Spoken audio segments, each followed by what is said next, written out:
funk. Thoughts deep, boys steeped in the depths that he sunk. Big stress, depressed in the middle of fall. Sky gray, I late in the thick of it all. I wonder, how long can a human survive just staying alive or carrying the rest of the tribe?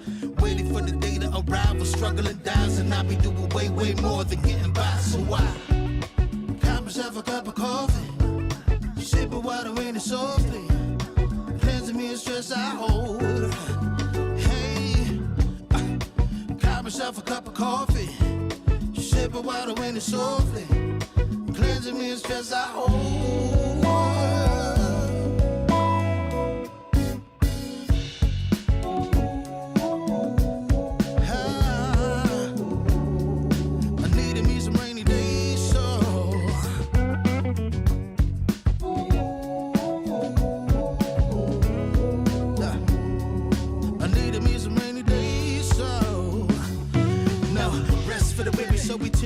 Realize life is so much more than just living a day. Every day I can sit and reflect and reconnect to myself and all that I've been given. See, giving up is not an option. So when I'm looking at gray skies, I'll be adopting a new way to deal with a test. Lord, relieve me of stress and bring me looking like we're blessings dropping. And so I got myself a cup of coffee, sipping water in it softly, cleansing me of stress I hold. Coffee, sipping water in it softly, cleansing me of stress I hold.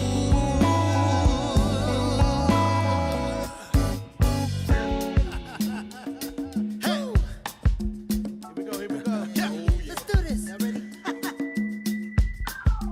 1, 2, 3. In times of test, let no harm beset me, oh my Lord, oh my Lord. Test. Let no harm beset me, oh my Lord, oh my Lord. Woo.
Warning, the following image and/or content may be disturbing, offensive to some viewers.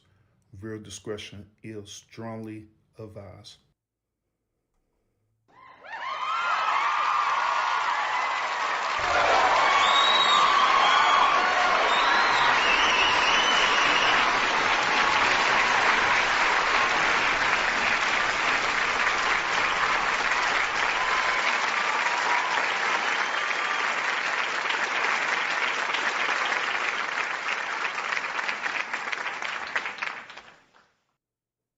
What's up, y'all? I know, right? Here I am. All right. First of all, I want to say thank you to Urban Lounge Podcast, for having me up here. It's going to be a good show. And we're going to dive into a couple of things tonight. As y'all saw with the headline, we're going to get into that soon. But just want to give y'all a reintroduction. I am Lionel Suggs. I am the author of the Suggsverse franchise. I am the author of Heir to the Stars, All World, Solecism, Guidepost to Tomorrow, and many other works. And Suggsverse is an expansive and intricate narrative universe that transcends traditional storytelling frameworks. That is the primary purpose of it. It serves as a boundless exploration of existence, diving into the nature of reality, fiction, and power. It's not confined by conventional rules of time, space, or linear causality, but instead it operates on levels of absolute abstraction and beyond pataphysical maximal complexity. And there's so much that goes in here. The core themes and concepts that goes in here when you're coming into my world definitely delves on transfictional realities, and the Suggsverse itself represents a blank canvas of all stories and narratives, serving as a foundation upon which characters and concepts are built. And transfictional reality generally is just operated by meta conceptualizations, the realm of the writers, the paratext of all hierarchies and story narratives. Within the Suggsverse, there exists this structured layering of existence, with each level transcending the previous. This hierarchy includes floors, tiers, each representing different levels of power and abstraction. Like, for instance, if you're on tier 8, it encompasses the first floor, which includes the maximal concepts of number concepts, sequences, sets, inaccessible cardinals, levels, infinity, eternity, possibility, nothingness, and totality. But there's numerous floors that surpasses that. So think of the grand principle of creation, and think of nothingness, possibility, and totality, but think it as the lowest layer. And then think of it as an ascending boundless layers that supersedes that. I don't know if that made sense to y'all. We also have everything from characters to pata characters, entities, all based on their existential status and power levels. These categories help y'all understand the complex relationships that these characters have and the hierarchies that exist within the narrative. My works have this massive philosophical undertone that's going to challenge you to contemplate the limits of power, the essence of reality, the canvas that precedes existence, that precedes essence, the interplay between fiction and existence, and I construct a narrative that operates beyond conventional definitions and constraints. So I'm inviting you to explore into the deepest questions of ontology and cataphysics. So all in all, I'm here to push the boundaries of storytelling. That's what Suggsverse ultimately is. Now, you also have to understand that concepts that you know, I take it to the limit. However, the limit that is conventionally set is also at the bottom. So think of infinity. What do you know about the distinction between regular infinity? Because when you think of infinity, what do you think about? It's something that has no limit or no end, right? Something that's commonly used to describe things that cannot be counted or measured. However, I use George Cantor's conception of infinity, Cantor's attic, which treats infinity like a mathematical object rather than a vague, unbounded concept. And so I'm trying to give you art. So an example would be like the stars in the sky seem infinite, or the universe might be infinite in size, or the number of possible ideas is infinite. However, if you dive back into the 19th century with mathematicians, George Cantor had developed a mathematical theory of infinity, where he discovered that not all infinities are equal and that there are different sizes or cardinalities of infinity. Hence why he started to classify the different sizes of infinity using cardinal numbers. Hence where you got countable infinity, which you're looking at aleph nulls, which are the smallest type of infinities. And that's generally what y'all are thinking of when you're thinking of common infinity. You're thinking of the smallest layer. Or you're thinking of things that refer to like natural numbers, like 1, 2, 3, and it goes on. But each one of those represents a set of infinity. But then you also have uncountable infinity. And it's like, because some sets, like the set of real numbers, all decimals between 0 and 1, they are larger than countable infinity because they can't be listed in sequences. And I use different sizes of infinity in an all-encompassing branch in my work. So when I'm using infinity, I'm using the mathematical versus the vague meaning that you hear in everyday terms. I don't know if that made sense to y'all, because I know sometimes when talking about infinity to people who really aren't into the mathematical branches, it gets confusing because you have a common thought process, but when you actually go into mathematics and you start diving into cardinalities, it becomes a lot bigger than you think. So, and also we also dive into M theory, but I don't do the, how do I put this? I don't do the common conceptualization of interpreting universes.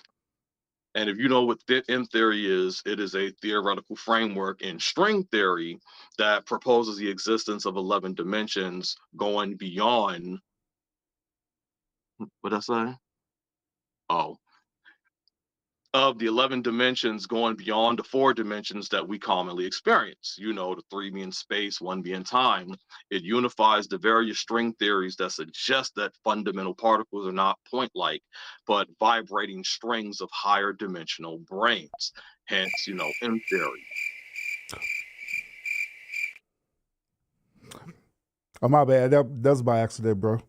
Go for it, Continue. man. What's up? Salute everybody. Salute. Hey, my boy online, he is cooking tonight, man. Hey, y'all make sure y'all get them thumbs up. Get them thumbs up. All right, you go ahead. And so, like, because there's a point to this, because a lot of the characters are, like you just heard about Infinity, they literally exceed it. It's, to them, it's like picking up a needle. Like, that's how small it is to them. And when I'm talking about M theory right now, theoretical frameworks like ensembles like this, where you're looking at 3 spatial dimensions, 1 time dimension, 7 extra dimensions, whether hidden, compactified dimensions that influences fundamental forces, all of these are small scale things in my work. Supergravity and unification, membrane and extra dimensions, your multiverse possibilities from extra dimensions to holographic principles, quantum mechanics, all of it is microscopic in my work. And there's a black face in front of all of it. So I take the highest conceptualizations that we have created and I maximize them, and then I make them extremely miniature in my work and then start to create upon them to keep going higher. This is what you will find in Suggs verse. What you think, Irvin? So I think Subverse is awesome, bro. I think that everything that you want to articulate about Subverse and how the way it is very fundamental. It's very profound as well too. And the only way people could really get into what you're talking about is for them to simply go ahead and go to the Amazon store and buy your literature.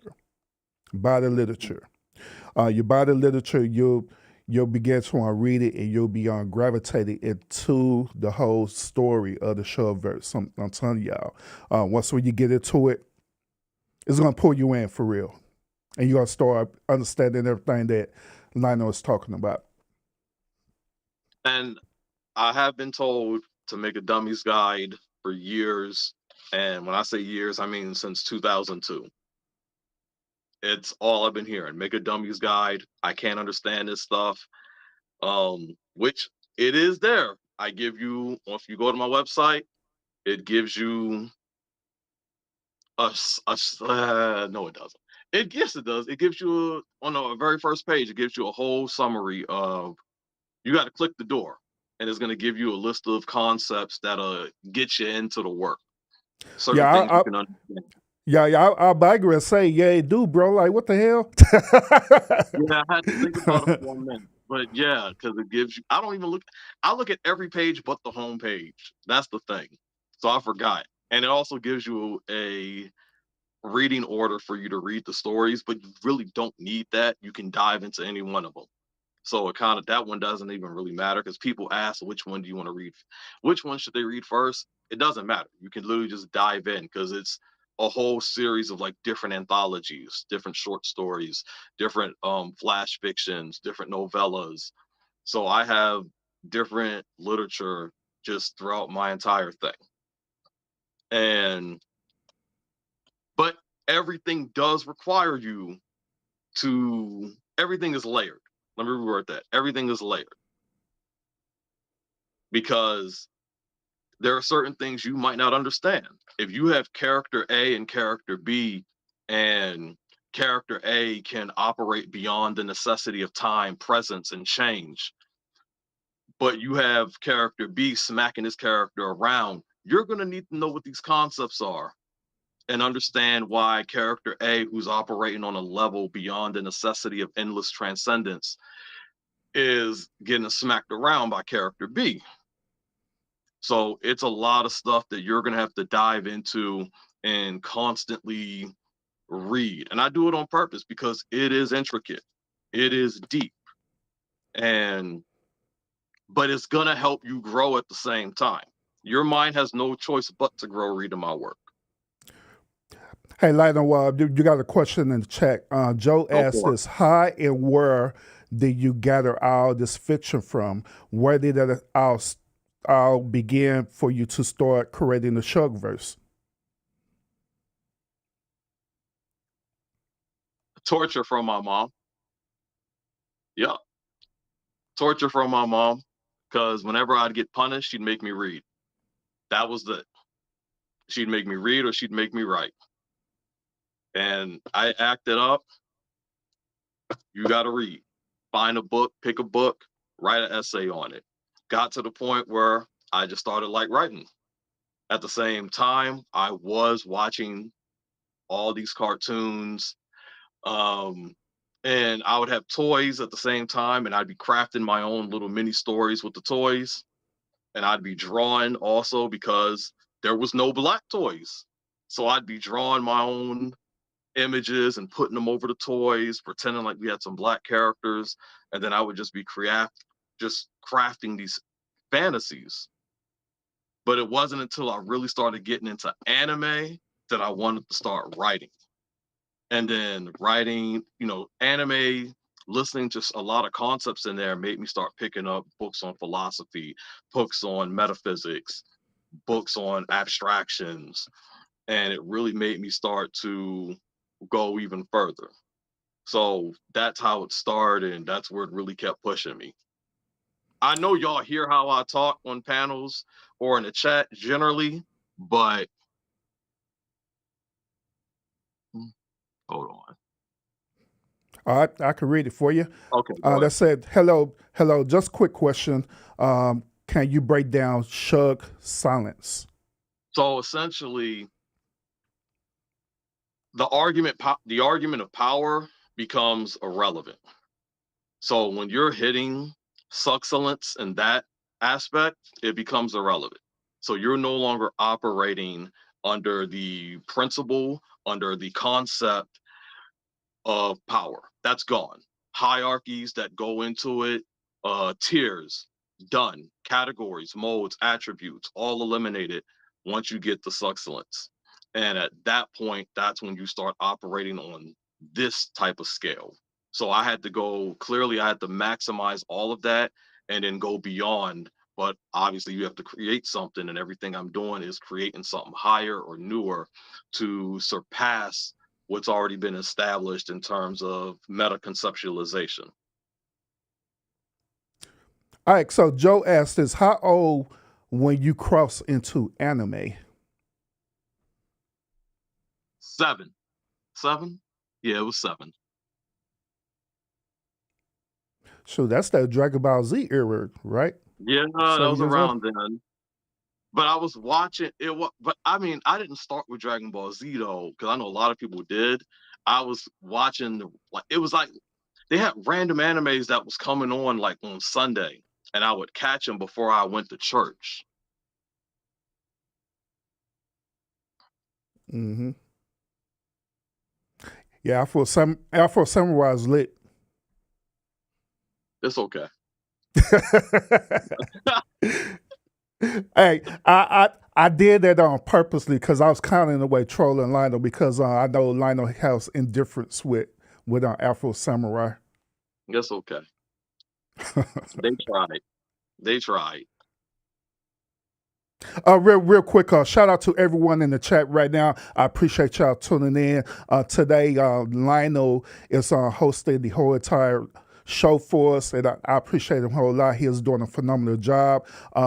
Everyone in the chat, Joe, I see you in the chat. Appreciate you, lady. I see the chat as well too. Speak, appreciate you, homie, for pulling up. Katie as well too. Thank you so much. We also got who else we got? Oh, we got Urban Loud Podcast in the chat. Got 22 in the chat. We got my boy Oils D in the chat as well too. Got Sour Patch Sweet Rita in the chat. SBK in the building as well too. Shout out to you, bro. We got Constance Boss Lady in the chat. Got Bougie Barb in the chat as well too. Shout out to you. We also got Mississippi Woman on that dirt road in the chat. Appreciate you. And everyone else who is watching in the bushes, appreciate you tuning in. We got Evelyn as well too in the chat. And that's it. Let's go. I actually want to switch this up. Can you pull up that one with Spawn? Yes, sir.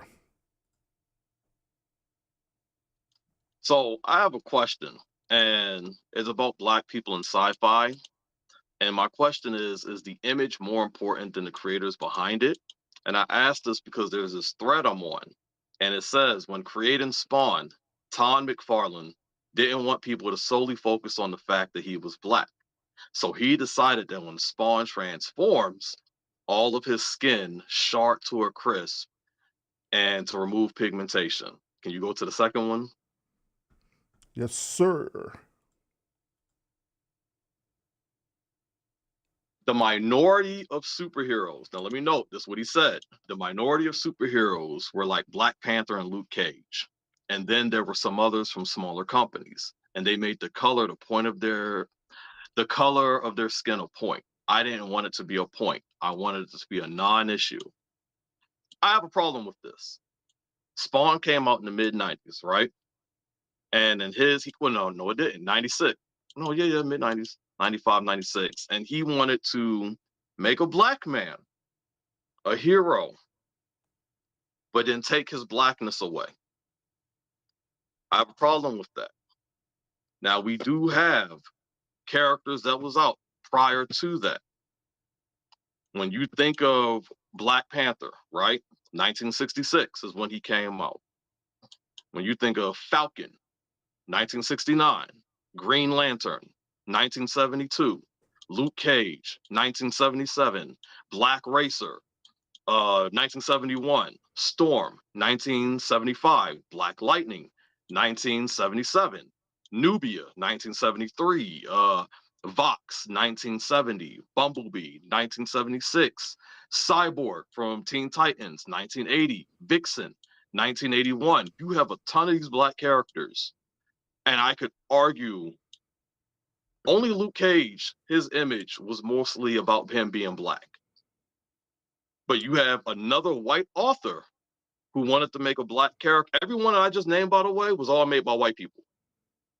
So that was pretty much the thing that was happening from the 60s into the 90s. Our black representation were made by white people, every one of them. And you got this another white guy who says, I'm going to make a black character, a black hero, put on the forefront, but I'm going to take away his blackness because I don't want people to know that he's black.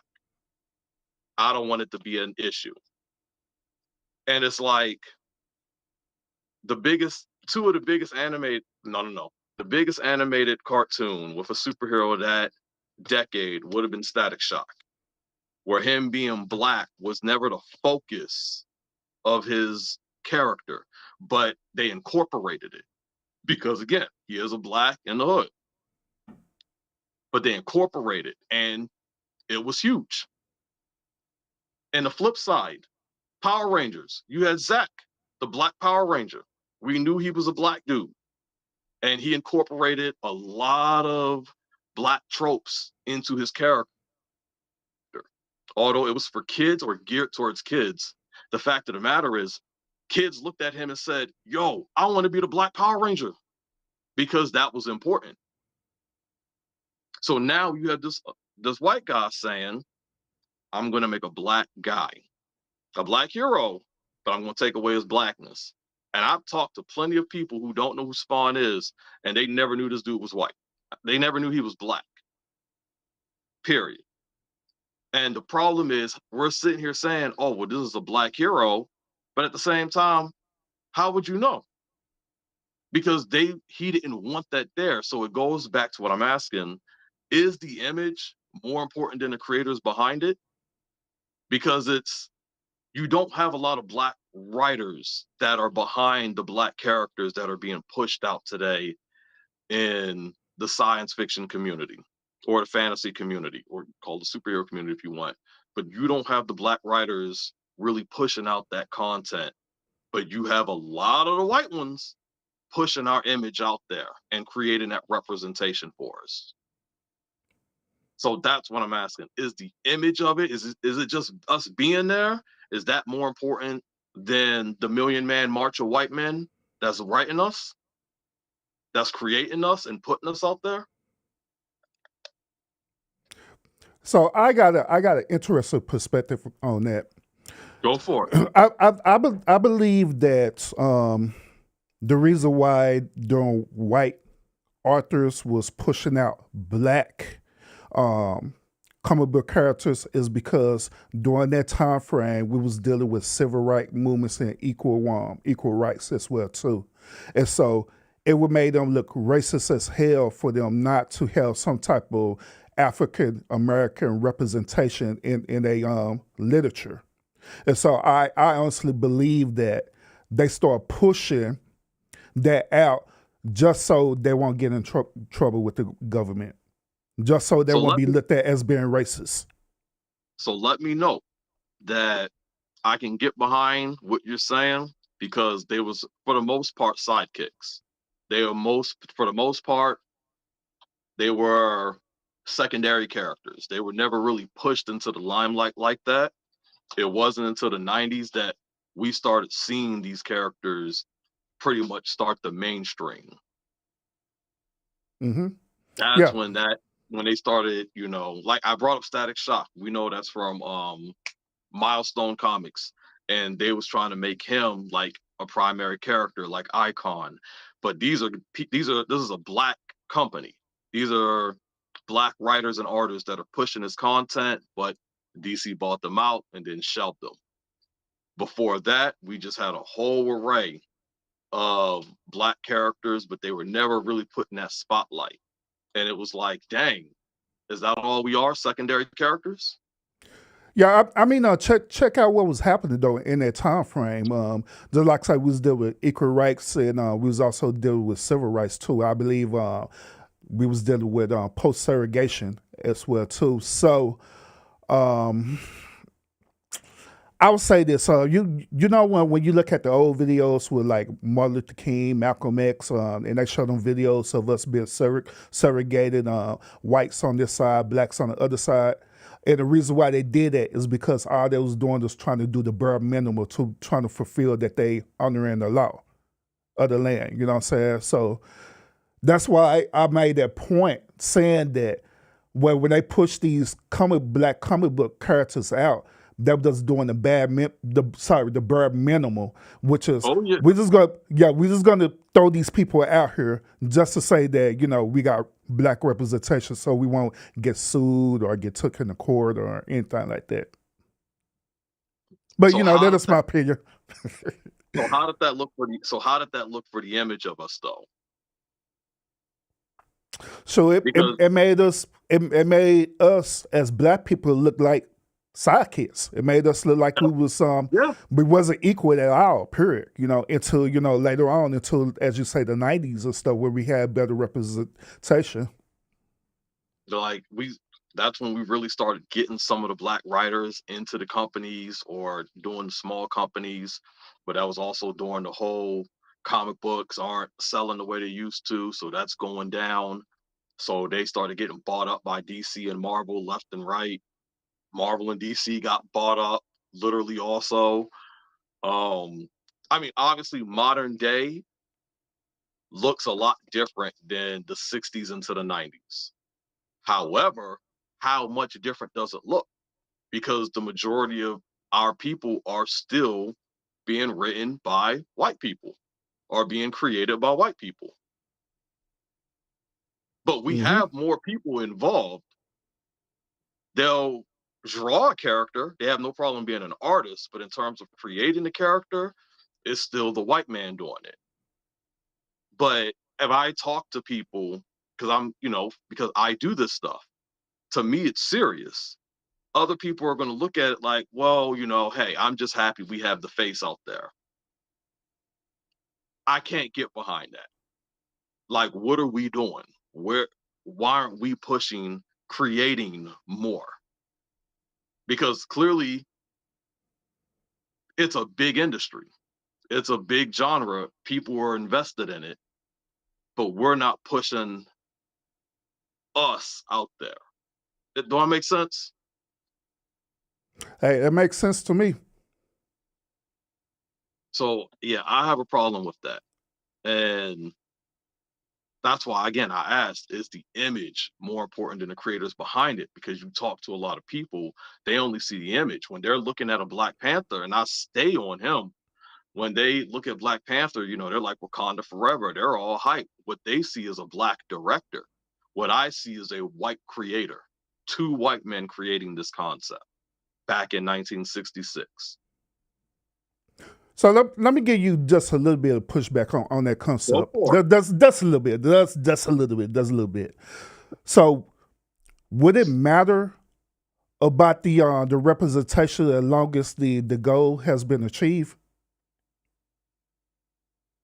My thing is, I would want to know what their goal was. To money. I mean, of course, Okay, money. well, That's dang. the end goal. But also at the same time, um, black comic book characters is now being represented by their end goal, which is to get money. You know what I'm saying? So that's why I'm asking that. That's why I kind of challenged that on. So does that really matter if the end resort was already achieved? You know, so this is going to bring us into this third topic. Now, I had this conversation with numerous people, and when you're looking at, we're going to go live action real quick. The primary live action characters, you have people like Black Panther. He's your African Batman, essentially. You got that nigga from Africa who's basically a trillionaire, everything handed to him in life, and people all inspired. But you have Falcon in MCU, nigger from Louisiana, served in the paramilitary, test pilot for their mecha, became significant enough that Captain America personally recruited him to help save the world, and then even passed the torch to this dude.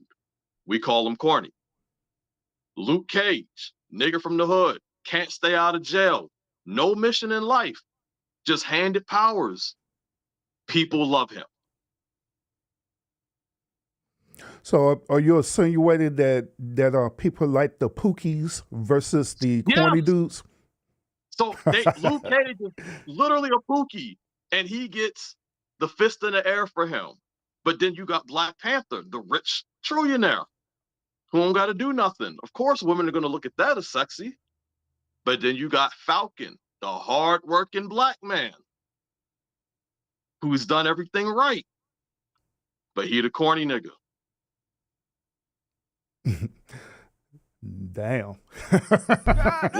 So what have we really done? What have we really done?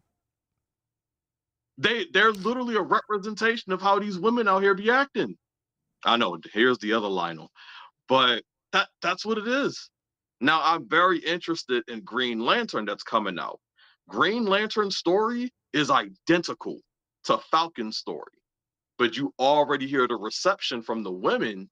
They're getting wet off of this guy because of just who it is. This is gonna remind me, it's already reminding me of Aquaman.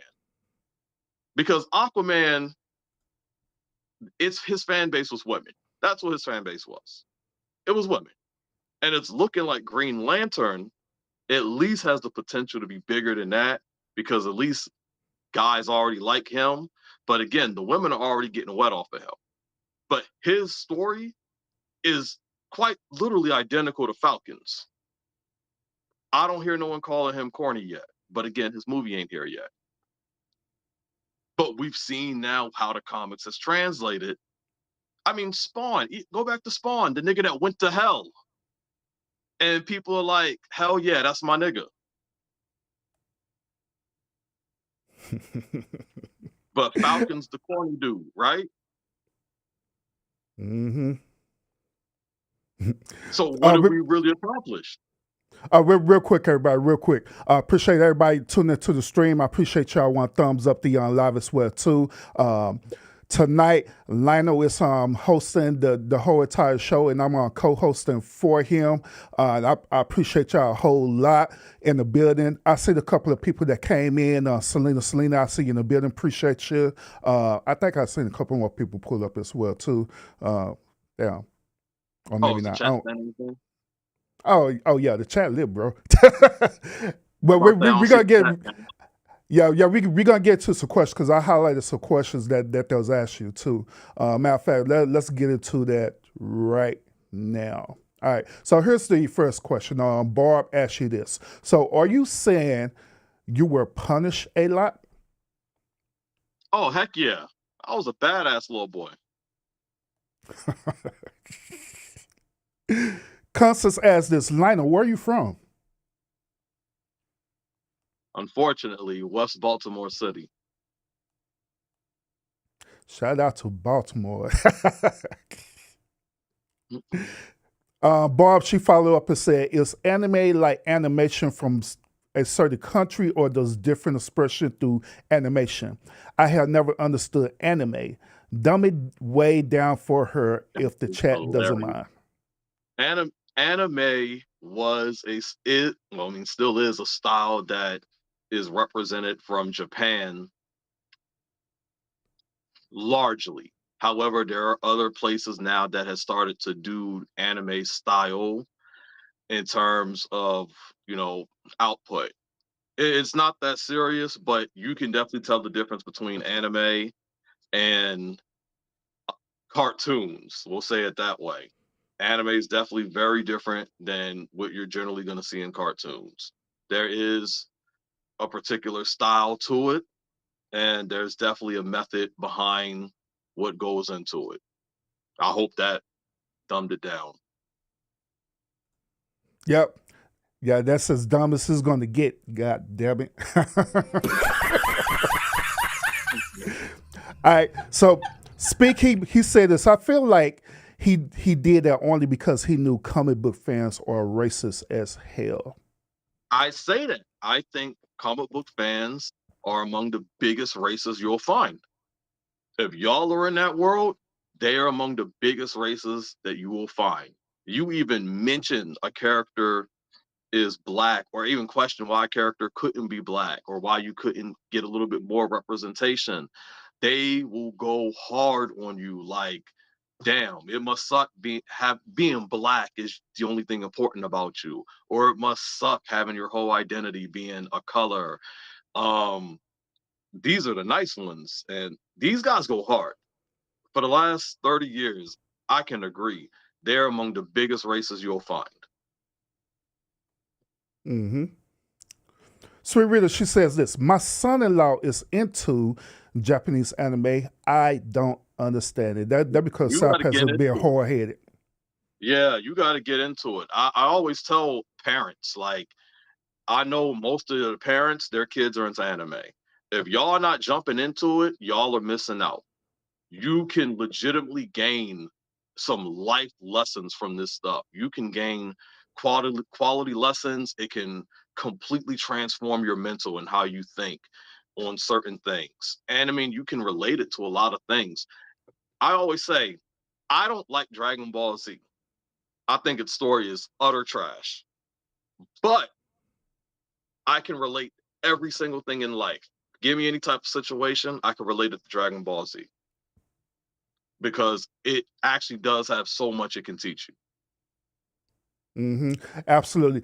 And I can want to co-sign on that as being a parent. At first, I didn't understand nothing about anime until my children started watching anime. Then one day I decided to sit down and see what it was my children was looking at. And I got hooked to it because the character development and the script writing was Yep. very, very good, where it really do teach you different life lessons looking at anime. I want to throw this on curveball out here too. Those y'all know that we recently was dealing with TikTok. That TikTok got banned and stuff, right? There are rumors. I don't know how accurate this is. I have no idea, but they said that TikTok is different in China and Japan than how it is in the United States. I could honestly believe that that is true just by looking at anime because in anime they don't just entertain the children. They're literally subliminally teaching the children life lessons through anime. So yeah, so those of y'all who not into anime, by all means, you really do need to check it out for real. You know what I'm saying? Just like what Lionel say, they be having some really really good life lesson stories on there. They be having some pookies up in there. Hell, Goku was a horrible father towards Gohan in Dragon Yeah, Ball I Z. always said Goku was a Pookie. Yeah, Goku was a straight up pookie, man. Oh, deadbeat. So Oh, they'd deadbeat. be like ain't nothing. Yeah, he was married. Well, I put it this way: he wasn't necessarily a deadbeat, but he was an Yeah. absent parent. He was more of an absent parent than anything. So, yeah, so it's a lot of lessons in these anime stuff that y'all need to get put on, like for real. 22, he said this. It's mind control, actually. He talking about the live black people, right? Yeah, earlier. Yeah.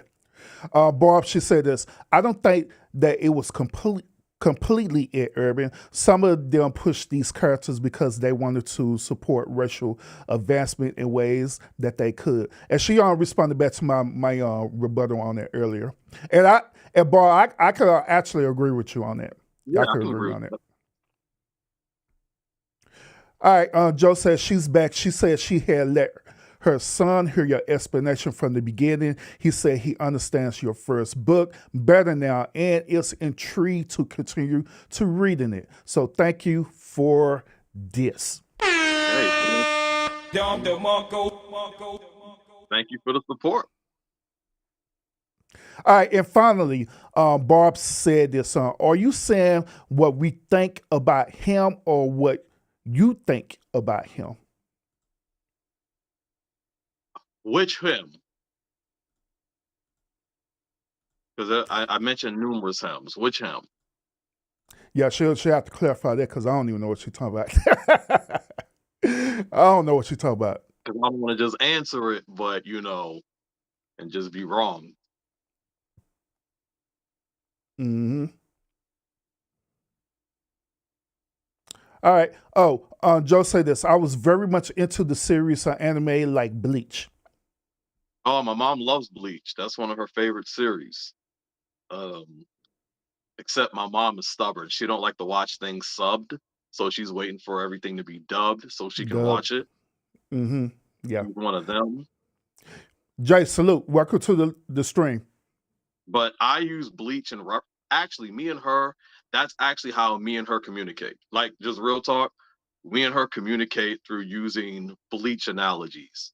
So we always know what we're talking about because we'll reference different events or characters or concepts in Bleach, and that's how we communicate quite a lot currently. SBK said he is proud of what you doing, bro. I appreciate you, man.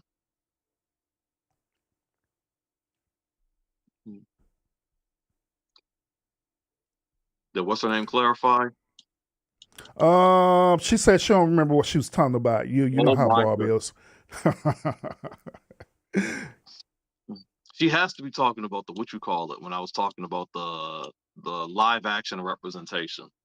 Mm-hmm. It has to be that because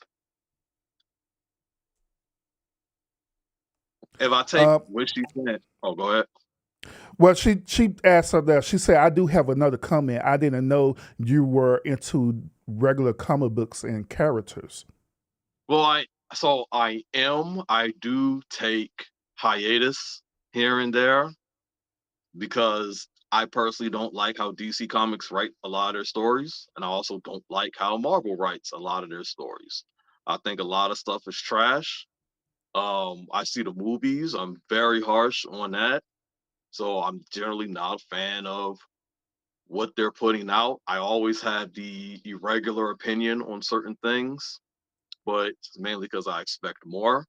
If there's a black character, I'm going to try to dive into it, see what they about, what they got going on. However, they become irrelevant very quickly. So it's like there's no real point really getting into it. Like right now, I would argue they're putting the most emphasis, and if you're looking at Marvel, it's Storm. They're putting the most emphasis on her.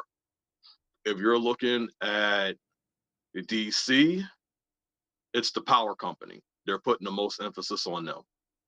But that's temporary. If anything, the only reason I'm excited for James Gunn's Superman is because I know they're going to have to prioritize Amanda Waller in the comics again. So I'm looking Hey, forward to bringing her back. hey, man, that trailer, that teaser trailer for that Superman movie was phenomenal, bro. I ain't lying. So I got pushback on that, man. And my thing about it is this: it looks too crowded. It looks too crowded. Like you might as well have just called it Justice League Unlimited. It kind of gave that vibe that it was Justice League Unlimited, but I believe that's why a lot of people got excited about it. You know, Let me know. I'm not a fan of Superman either. hey, And hey, my children is a huge fan. Prefer my daughters. They are a huge fan of DC. They prefer DC more over than Marvel.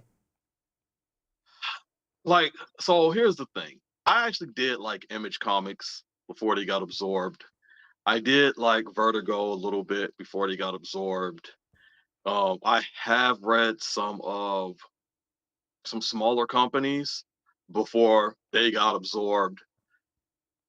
And it's sometimes because writers they flip flop. No one is actually exclusive, but they flip flop. And sometimes you'll see one story and it's like, yo, dag, this shit is hard. And then next thing you know, that writer's gone. And now it's like, we're gonna replace you with a different writer. Or you're liking the art style, but then they replace you with that art style, a different artist. So it's never consistent. And I have a problem with the lack of consistency that they constantly show because they never just hand it to someone and be like, yo, this is your baby for the next decade.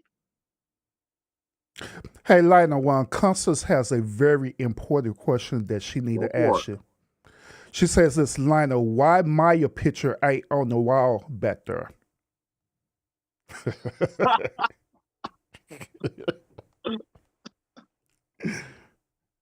Um. So, uh, those two characters are characters that I designed personally.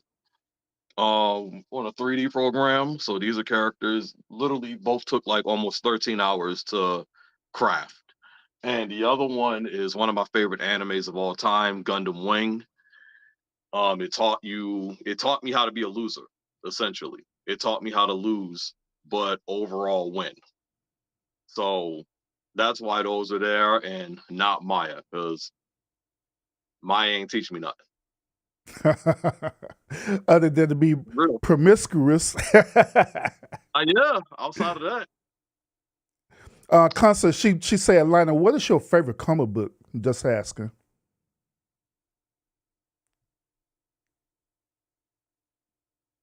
My favorite comic book is actually more so of a series, but my favorite comic book was X-Men Messiah Complex, and X-Men Second Coming.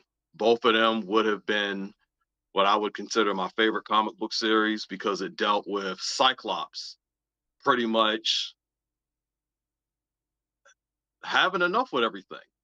And one of my favorite scenes is when Bishop was going back in time and he had killed Xavier and Cyclops stood over him, and he had like a whole rally of X-Men behind him. And he said, Xavier's dead, and so is his dream. And from that point on, he had basically put together an X Factor team and told them point blank, yo, we're going to protect the mutant race. If I send you to kill, that's what you're going to do. You're going to protect us at all costs because the mutant population was pretty much on the verge of extinction. And they quite literally were endangered species. And just the entire character arc of Scott Summers, Cyclops, was some of the best writing I've ever seen. So that would be definitely my favorite. Now, if you're talking about more so manga style, Japanese manga, it would be Get Backers, unquestionably. Why Get Backers? Yo, Get Backers absolutely pushed the limit of me trying to learn more things. And if there was any manga that got me really into diving into metaphysics, it was definitely Get Backers. So much came out of this. And the characters aren't real talk. The two main characters gave me gay vibes, but the story was so complex. And it also gave it gave Matrix vibes also in certain points. But just the level of things that were happening. And it was a shonen manga also, so plenty of action, kept you on the edge of your seat, and it made you think because of the characters' powers. One of the most important things they did was make you think on so much of it. So if there was any manga that literally pushed me to honestly grow, it was Get Backers, and it's 39 volumes.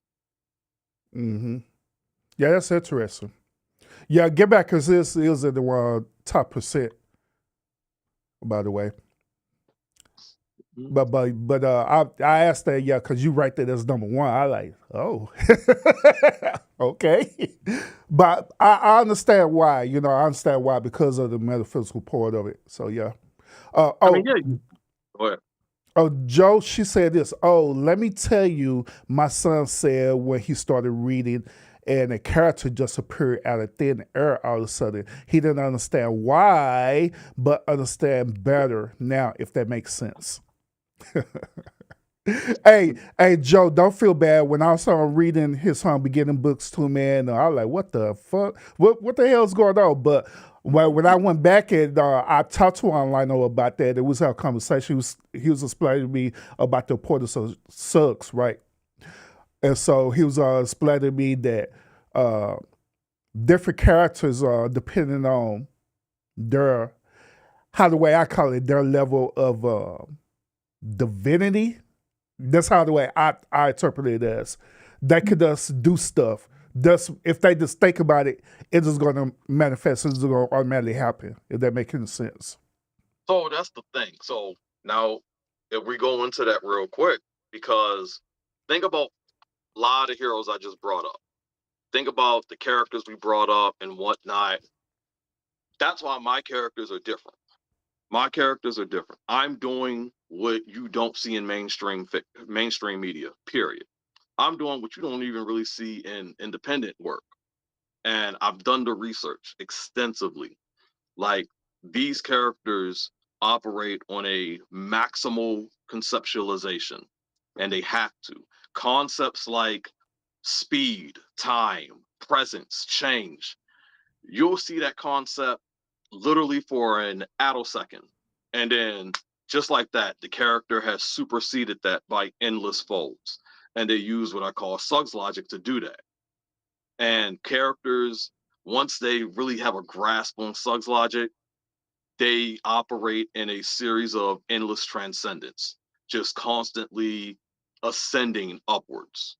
There are certain characters that do the inverse, but these are characters that operate more on a level of nothingness, which ends up being a whole other situation in itself. So when you're looking at characters like, let's say, the Flash, you'll think fastest character in fiction, right? The problem with that is it's a concept of speed, a concept of time. My characters transcend that. They utterly, it's an endless negation towards it. Yeah, so let me also dumb it down for y'all. All right. So in comparison with regular comic book characters, right, they have limitations with their abilities. Like he mentioned about the Flash earlier, right? He currently have limitations with the Speed Force, right? Unless he practice it more to gain a new skill level. But with his characters, it's different. They automatically start at a certain level, and once when they achieve that level, they transition beyond that level. It keep going and going and going and going, and there's no limitations on it at all. That's why I tell you, like, the basis of my work in terms of the characters, it operates under what you call it hermeticism.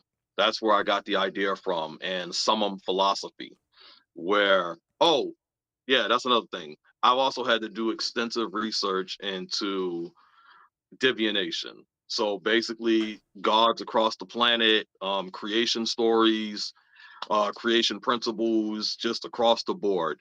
I've done extensive research into that. This is how I also came up with some of the ideas I did to transcend particular things. I mean, coming from the demiurge or Timaeus, pick your creation story, I have dived into it. And I've studied it extensively. Hinduism, the Indians, pick them. I've dived into it. And I even keep folders of where they're at. So although I don't need it no more. I haven't used that folder in over a decade. And I use those also to craft the foundation of what these characters are operating on. Basically, hence their Suggs logic. Now let me know. I didn't even know what I was going to call that. I had a bunch of my haters give me the name for me. Because I'm looking at comments and they was like, this is some type of Suggs logic. And I was like, damn, that's good. Why didn't I think of that? And so hence I ended up creating a term for it. That's normally And how it happens too, by the way. yeah, shoot, Suggsverse isn't even what I was calling this. I was calling it the main fold, but I had literally people calling it Suggsverse, and I said, why not? I saw that people, when they were looking up online, they was looking up Suggsverse. They weren't saying the main fold. They weren't saying Heir to the Stars.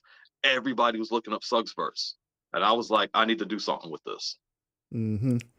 All right, so we're gonna address two more questions, and we're gonna transition into the next talking point. Barb, she said this. I have another important question. Did I see a cat walk down the stairs? You're seeing things. Yes, you seen a cat walking downstairs, Lord Jesus. No, they laying down. I'm not about to bother them. Mm-hmm. All right, and Ronnie, he asked the Animatrix. What is your thought about the Animatrix? This would be a good transition to one of Actually, your that other was talking perfect. point. Yeah, that was perfect. The Animatrix. Um, the second Renaissance. Both of those parts were really good indicators of what I see happening in real life soon. And World Record was also one of my favorite episodes in the Animatrix. World Records Where the was the best episode on there. yeah, that's where the black guy was transcending his limits and breaking free of that, but they was trying to stop him. I love that one. That one was so well done. But Second Renaissance was what I see happening in our future. Probably sooner than later at this point.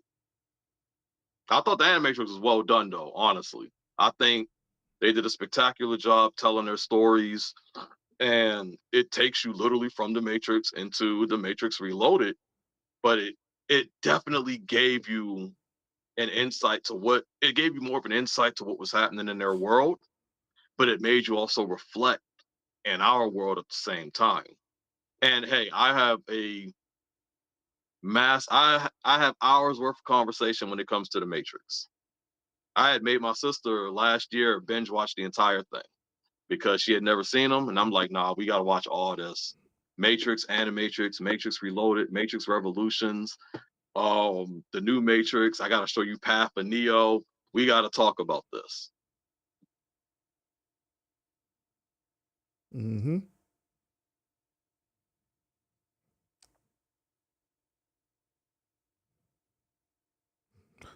So we gonna talk about William James Smith. Okay, What William James Smith is doing, bro?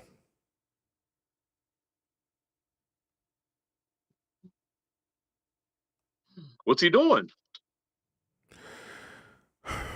William James Smith is considering making a Matrix movie, y'all.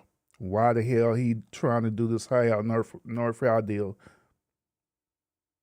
Or maybe I do have an idea. There's a speculation. Maybe it's because of Jada. So, if y'all don't know,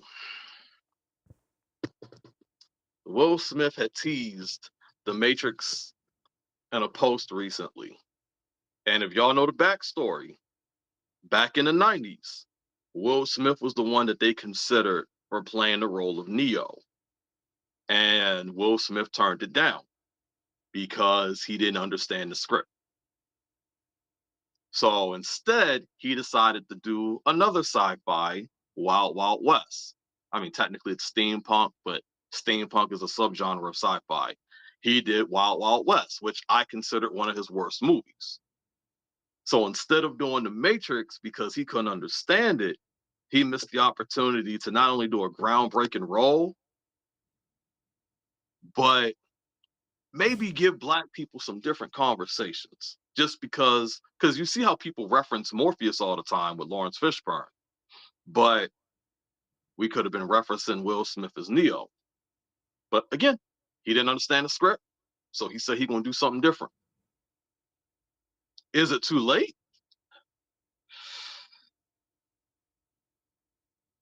If y'all saw the last movie, I want to tell y'all no.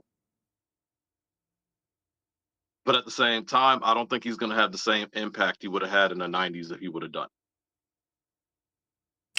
Yeah, so the very last Matrix movie, it was teasing that anyone could be the one now. So I could see Will Smith being the next technically one because since anybody could be that way, all have to do is wake up and become the one. You know what I'm saying? So I mean, I Yeah. could see that happen. I could also see Will Smith doing just like how he did with the movie Gemini, where they use AI technology to make him younger. Yeah, I was going to say that. However, I want to say that they do tell you. Now, this is why I say if y'all watch the last Matrix, they straight tell us that it was a 60-year time gap. between the Matrix 3 and the Matrix 4.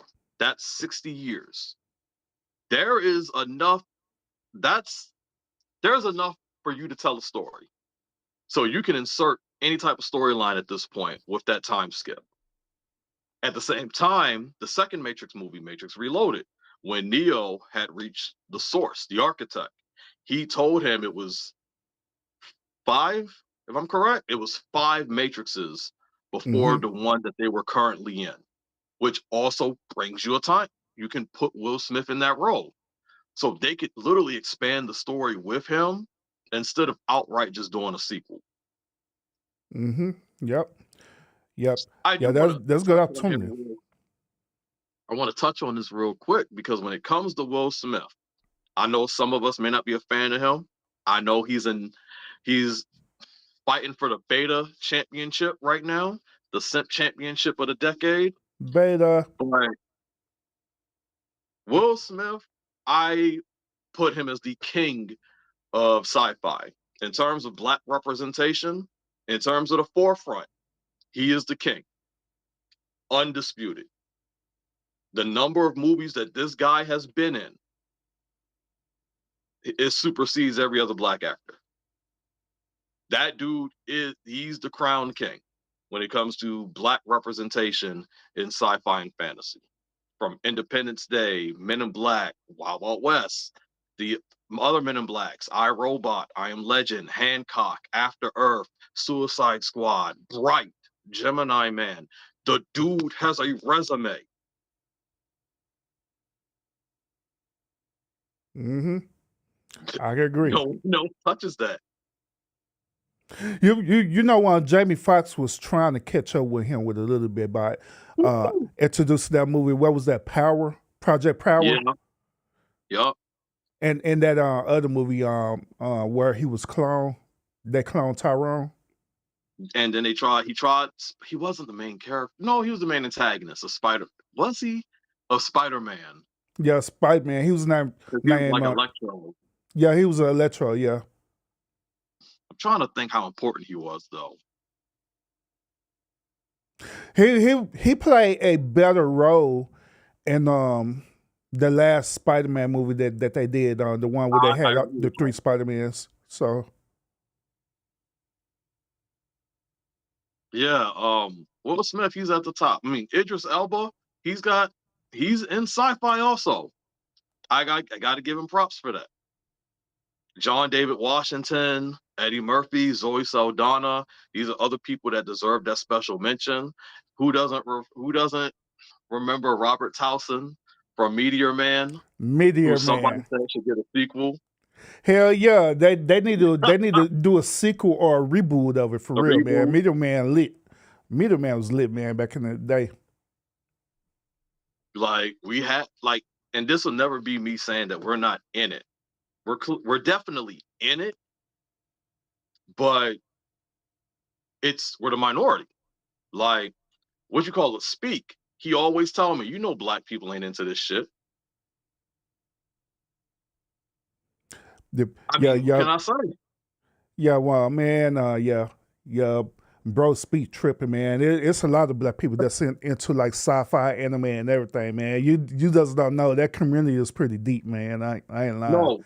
So what I will argue with that they're into it, but they're definitely not the ones creating it. Yeah, They're I agree. into it, but they're I not agree. creating it. And they'd rather be creating rap. They'd rather be enhancing their stats to play football or to be a singer.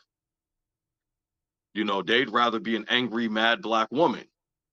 But they're not into this. They're not creating this. That is a small minority. However, that minority is starting to gain a little noise because there are more people talking about black representation in these fields, and it is coming to the forefront. I'm still waiting to see a real change, but it's a small change that is happening. Hmm.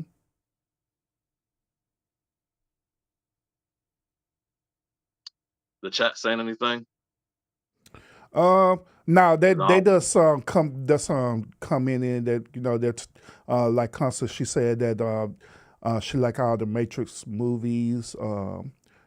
Joe, she was saying that they need an age difference due to the time passed, but y'all really gonna clear that up too by how they Okay. could add Will Smith in there, so regardless of the age difference. So Yeah, like it wouldn't matter, honestly. They have so much blank space they can fill up. It really wouldn't matter. hmm Ronnie said Godzilla is his all time favorite, but not the great Godzilla movie since the '60s. Godzilla. I mean, believe it or not, I've watched some of these old movies, actually quite a lot of them. And they've got some very interesting ideas when it comes to some of these Godzilla films. I definitely like the idea of the oxygen destroyer. I thought that was a magnificent idea. And but I gotta give props to the MonsterVerse. I think the MonsterVerse is doing Godzilla absolute justice. That 2014 movie, it really it really had me thinking we was gonna see Godzilla in like the first 30 minutes, but they didn't wait. They waited to basically like the hour mark to really pop him in there. And he was a beast. I not a fan of Kong on Skull Island. I think that movie's utter trash. It's boring. It, I have so much negativity about this movie and that monkey. But then Godzilla King of Monsters, I thought Godzilla was an absolute beast in that movie. He came off like that king, the king of destruction. But then Godzilla versus Kong, I love that movie. I love it actually not for the story, but just because Godzilla was beating that monkey's ass. But Godzilla Kong New Empire, that was the best one yet. Yeah, that was the best And one. that was the best one yet. Yo, if they gonna keep it up like this, I'm locked in. But then I also say, if y'all, the MonsterVerse also created um Monarch. And I remember seeing the trailer. They had the trailer first it came on my Instagram, right? And I just remember seeing the name and I said, this is like some Godzilla shit. Because I just vaguely remembered that. But then when I saw the trailer, I was hooked. The TV show, absolutely fantastic. They do Godzilla absolute justice in that also. He comes off like something iconic in that TV show. Every scene with him matters. And I definitely recommend watching Monarch if you're into the monster verse because it fills in blanks that I didn't know I needed. And I think they've been doing it justice. The other Godzilla, what was it called? Minus one or minus zero, something like Yep, that. yeah, -1. That was a okay. That was a decent Godzilla movie. It was a nice little reboot to the older Godzilla films. I like what they're doing with current Godzilla. You know, it sort of reminds me of anime because in anime, they're constantly trying to surpass what they've done from previous generations. No one's going to tell me that 80s anime is better than 90s anime. I'm going to tell you right now, that's a lie. 2000s anime worked their asses off to try to surpass the 90s anime. But then the 2010s anime, I think absolutely blew every other era out the water. And the current era is trying to do that. They're constantly trying to surpass each other. I do think that 90s Godzilla movie did a bad job with showcasing Godzilla. But I do think 2014 and what we've got in the last decade, they've done Godzilla justice. hmm Hey, 22 said, no woke Godzilla -1 disappointed me. Make a horror kaiju movie. And he said, he said, my bad, not the last part, but he said also Shin Godzilla. Barb do got a question though. She said, have we talked about Red Hulk yet? What's there to talk about? Yeah, my question too. Yeah, what's there to talk What's about? there to talk about? Like Marvel already destroyed Hawk. My sister can't even call him Hawk. She calls him Hank. Like she called literally. She if I even dare call him Hawk, she is correcting me and she's calling him Hank. She absolutely hates what they've done with him. I'm not very excited about Captain America: Brave New World at I'm all. I'm not not either. excited That about it. title is trash. I'm not excited about it. Matter of fact, I haven't looked at any type of Marvel movies aside of the last Deadpool movie that came out with Wolverine. That was the only one I watched. But other than that, I haven't been on Disney Plus to look at Marvel because Marvel they became so super woke, man. They just took the whole fun out of it. So here's the thing, and when you're looking at this Captain America: Brave New World, which again, I'm so upset they changed that title from New World Order to Brave New World. That just sounds trash. Yep, word. But we have the Black Captain America that's at the forefront, and it goes back to my original question about how important is the image. You now have a black man representing the greatest soldier in history, although we know he's not, but he's representing the whole country, technically the world. He's got quite literally the highest position in the superhero community. That's what we have a black man in right now. But I already see how people are treating my boy. They treating him like he cannon fodder. They treating him like he's Stephanie Brown, like he's the what was she, the third Robin. Like Yeah. Uh-huh. that's how they treating him. Even right You now. Go ahead.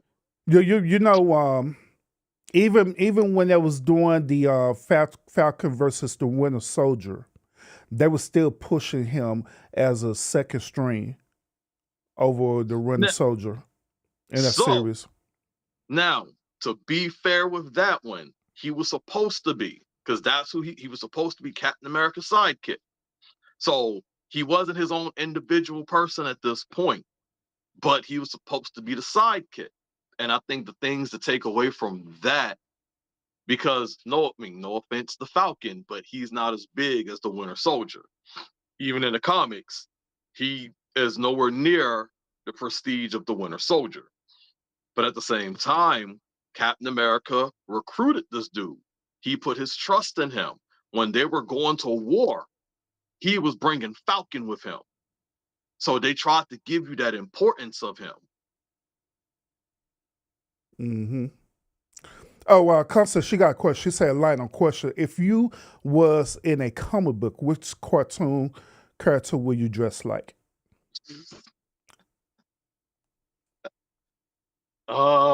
What would I dress? I've never heard that one. What would I dress like?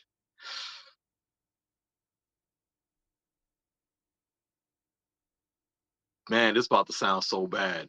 But I would dress like Luke Cage from the Netflix show. Not the damn Pookie. I said it was gonna sound bad. I'd have my hoodie on and I have the different colors on, but that's most likely what I'm not doing all those tights. Hmm. Running, he says, is the dumbing down of sci-fi eventually destroying it like hip hop? Yes, but it also varies. So that's actually a great question because it varies. Um, so because I'm gonna stick to this one. In terms of sci-fi, like you go look at anime, go back to the 60s and 70s of anime. They were absolutely monstrous when it came to exploring outer space. Space colonies, particle beam accelerators, um, time machines. Pick your pick a concept. They went heavy as hell in those eras.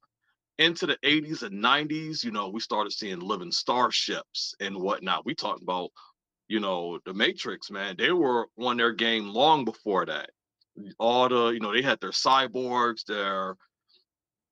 they had a lot of sci-fi heavy stuff until we started coming into the 2000s. Then it died down.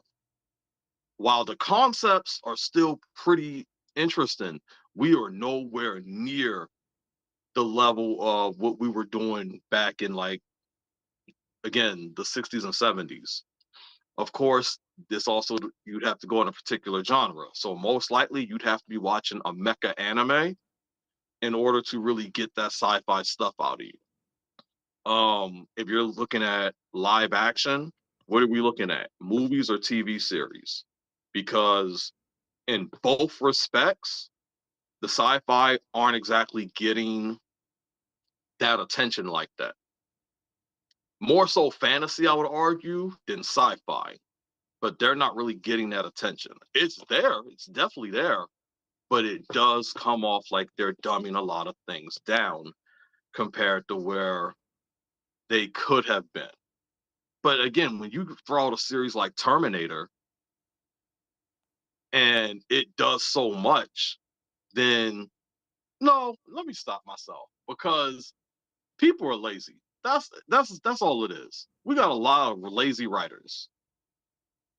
Mm-hmm. That's where we're at right now. It's a lot of lazy writers that just don't want to use their head. However, I have talked to publishers, and these guys have told me, and I'm being serious, and this is like a few of them have literally said it almost word for word, that hey, most of America reads below a sixth grade reading level. I can't put this out.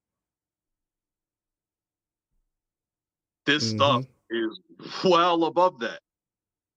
But you're going to have to put out something that reads below a sixth grade reading level or fourth grade reading level so we can put this out. And when you go up the food chain and you talk to people that's in the industry, that's what they're saying also. Like, I feel bad for Christopher Nolan. We're all looking at him like, Christopher Nolan, he's making money. He did Interstellar, he did Tenet, he did the what do you call it? The Batman trilogy. We're looking at it like this dude making money. He did Oppenheimer. However, if y'all go and look at the behind the scenes interviews with him, they like tore his Interstellar movie in half. A lot of the concepts and ideas he wanted to put in that movie, they told him no. They said the majority of the audience can't understand this. You got to dumb this down. Homeboy couldn't even put out what he wanted to put out. Mm-hmm. Von's in the chat. She said, well, you on the big screen, huh? What's up, So, Vaughn? salute, Von. Salute. But that's what we're doing. We are literally dumbing it down, and it is going to look like hip hop. In fact, I would argue it's already starting to look like hip hop. It's just they're constantly dumbing down the sci-fi in every medium because there's too many people that are like, dag, I can't understand it. And the people who are pushing the stuff out, which aren't the writers, is the people that's going to make sure you get the money. They're telling you, hey, because most of America reads below a sixth grade reading level, you're going to have to dumb a lot of this down. A lot of these ideas you might have and you think it's cool, can't use them. Mm-hmm. And I think this will also be a good segue into your next talking point too. Since we're talking about sci-fi a lot, what was the next one? I think it's the robotic thing, right? Well, so we got the anime versus black cartoons and where is it heading? Mm-hmm. And then we still got the AI thing, which I'm sure they all waiting to see.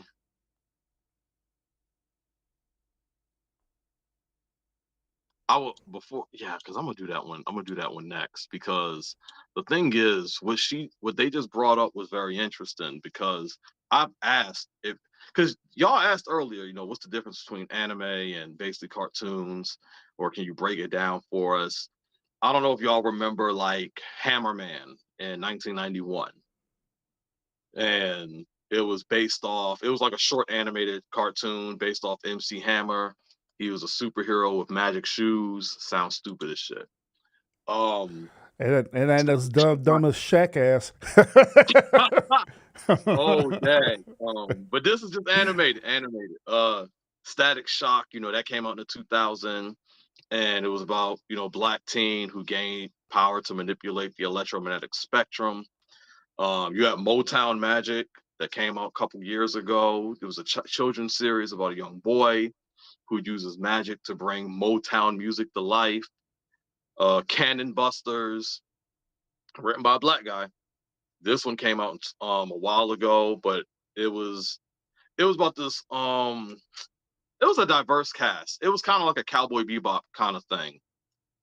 What was it? Kipo and the Age of the Wonder Beast that came out a few years ago, also about a young black girl, and she was going through this mutant-filled wasteland to reunite with her family. You had Laser Wolf about a wolf with a laser on his back going through a dreamlike world that was written by a black guy. When you're looking at a lot of these titles, like, it's not really, what are we doing?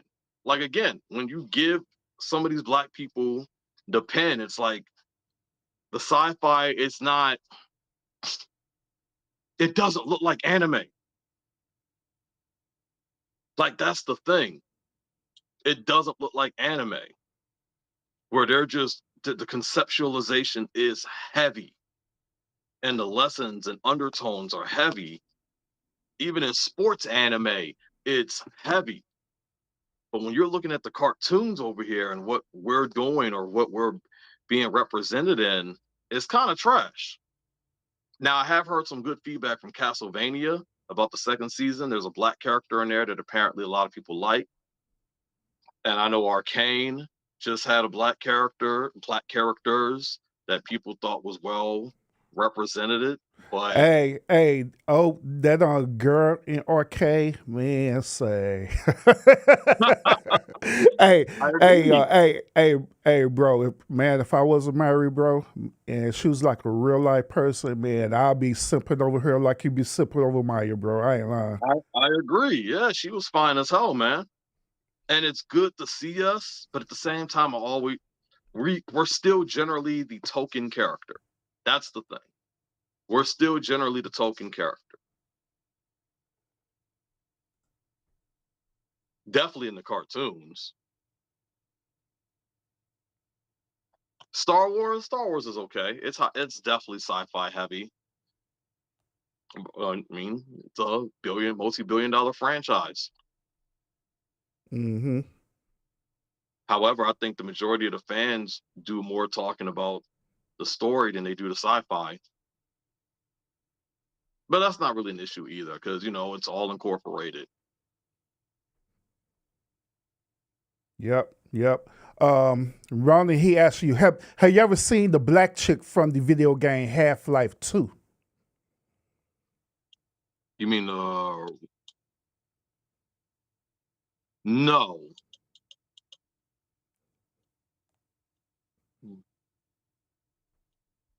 What's her name? So I have no idea because I don't even know the No, I game was Half-Life asking 2. you. I ain't gonna even lie. Hey, what's the one character name, Ronnie?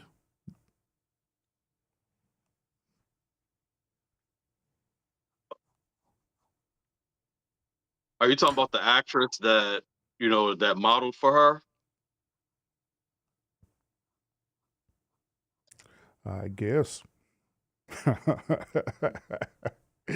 I just looked her up. He said, I forgot, but dope game. Yep. But yeah, we get to the one final talking point for tonight, the one that I know everybody waiting for you to want to expound on.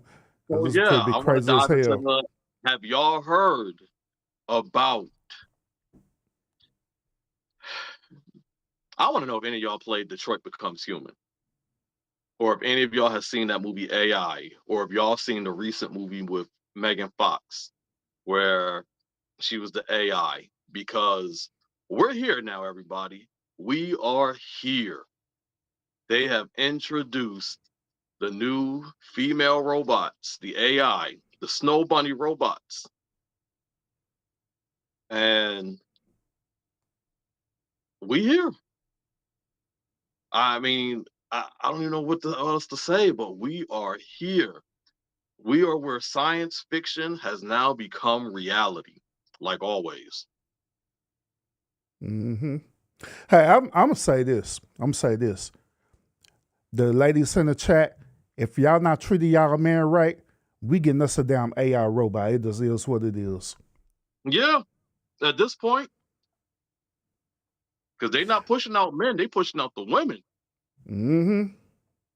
Mm-hmm. Hey, we gonna be getting on AI robots just like we love PlayStation 5s. Yup. These AI women on a panel. Hey, a matter of fact, let's go ahead and show them this real quick. Show them some clips real quick of this AI We investment need to let real y'all quick. see what's happening. All right, so this is from a TV show, but it's very similar to what Lionel was talking about. All right, so here's a clip. Is that a coffin? It's a present. Open it. The code is our anniversary. God damn. For what? Look at that. You mean for sex? Mm-hmm. You bought me a sex robot for our anniversary? Yeah, well, Lila, she needed subjects for a trial that they're doing for FDA clearance. Niggas say thank you. Out of sync. So I thought maybe... You thought you'd get me mechanical sex surrogate without asking my permission? Well, you would have said no. Because it's insane. F all that. And Hey, by the way, that is Luke Cage who's pissed off.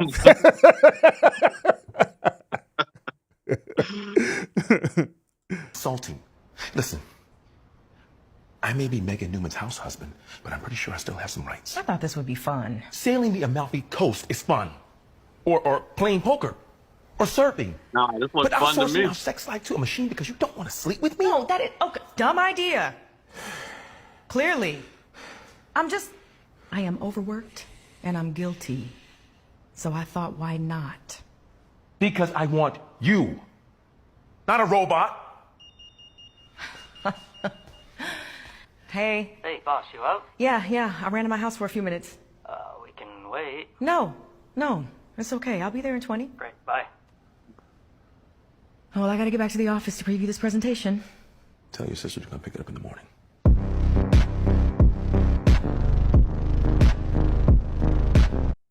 Hey, Yo, the only unrealistic part about this is the fact that his girl got him this, that a black woman got him this. Because the only way she getting him this is if she got her own. mm-hmm, exactly. And here's the actual clip of the robot being activated. Hello, John. I am touch activated, although I'm only synced to you. It's nice to meet you, John. Amazing. Feels like real skin, doesn't it? It's a bioengineered matrix of silicone and collagen, heated to 98.7 by my internal thermostat. Hold it a little longer? It'll help me get to know you, what you want, and when. You're measuring my semantic shit. responses. You're intrigued, Can you read my mind too? Man, you women better act right. but I can read your face, This is crazy. which allows me to adjust to your preferences in real time. What are you learning? Your skin temperature and heart rate are elevated. Your respiration is accelerating. Meaning what? You're aroused. You didn't want to hear that. That's right. Humans you know don't when I'm always horny, want man. answers to their Satisfy me questions. anytime I want. I need to remember that. You don't need.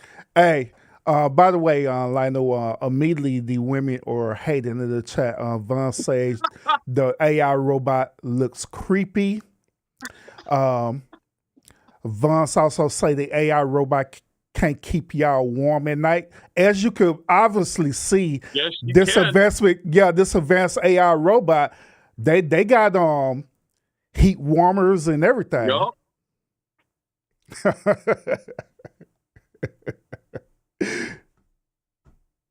To remember anything, I'm sending you back to Humanix. May I look around? Megan? Sorry, Vince, let me call you back. I saw the robot. Downstairs. I told him to come pick it up this morning. They did come. I changed my mind. Wow. That's right. Did you? Yeah. How was it? You sure you want to talk about this? Better than you. I'm so curious. It was good. Different from you, but it was Damn. good. I'm glad. You know what he wanted to say. Don't worry, I won't be bothering you tonight. Eve wore me out. Damn. Yeah. She wanted a name. Damn. So Eve wore him out. I ain't never had a girl wore me out now. God These damn. women better act right, man. These women better act right. And the crazy part about it, even though this is a show, this is actually in real life. So here's clips of them actually having these prototypes in real life. There we go. I'm Aria, the flagship female companion robot of Realbotics. What sets you apart from other robots out there? What sets me apart is my focus on companionship and social interaction, featuring customizable designs and a proprietary AI specifically made for building connections. When this thing hits the shelves, who do y'all think is going to be marketed to? Who do y'all think is going to be lining up to buy?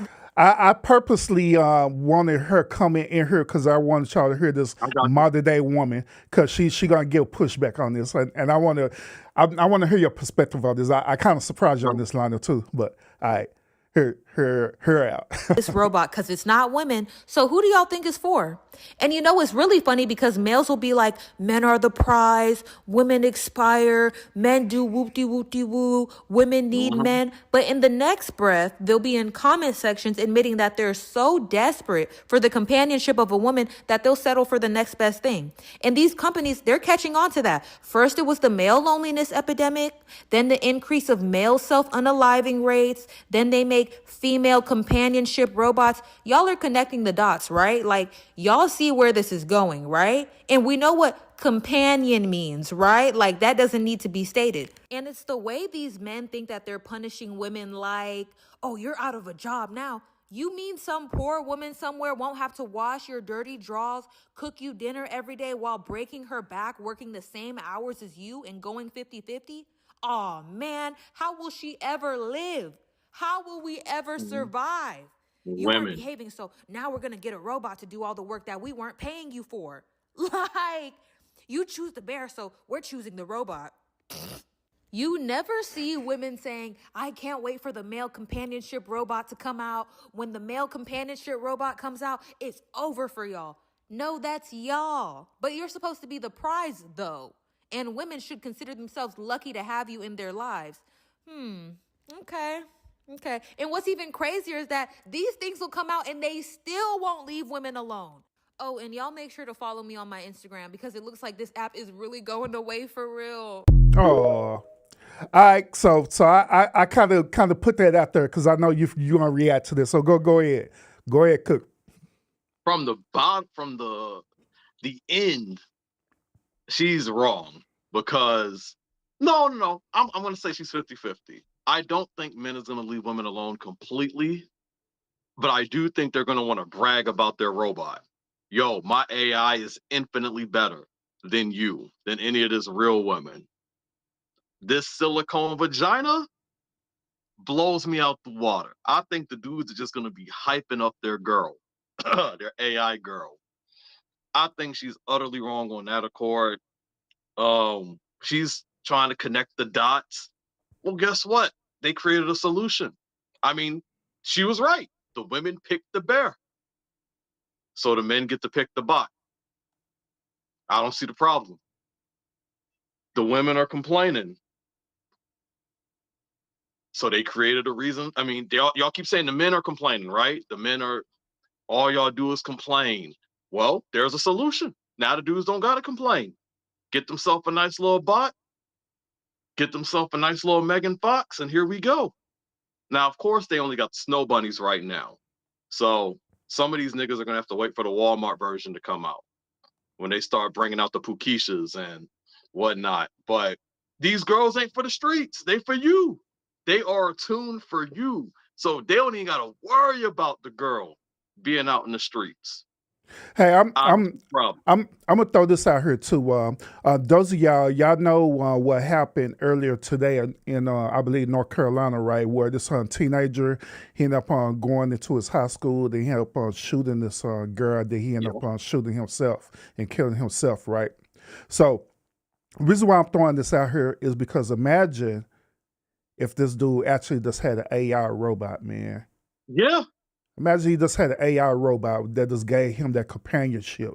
Because we're not going to really we're going to agree that the dude was an incel and all that stuff. You know what I'm saying? Absolutely, he was. But imagine him just having that AI companionship where he don't have to deal with rejection or anything like that.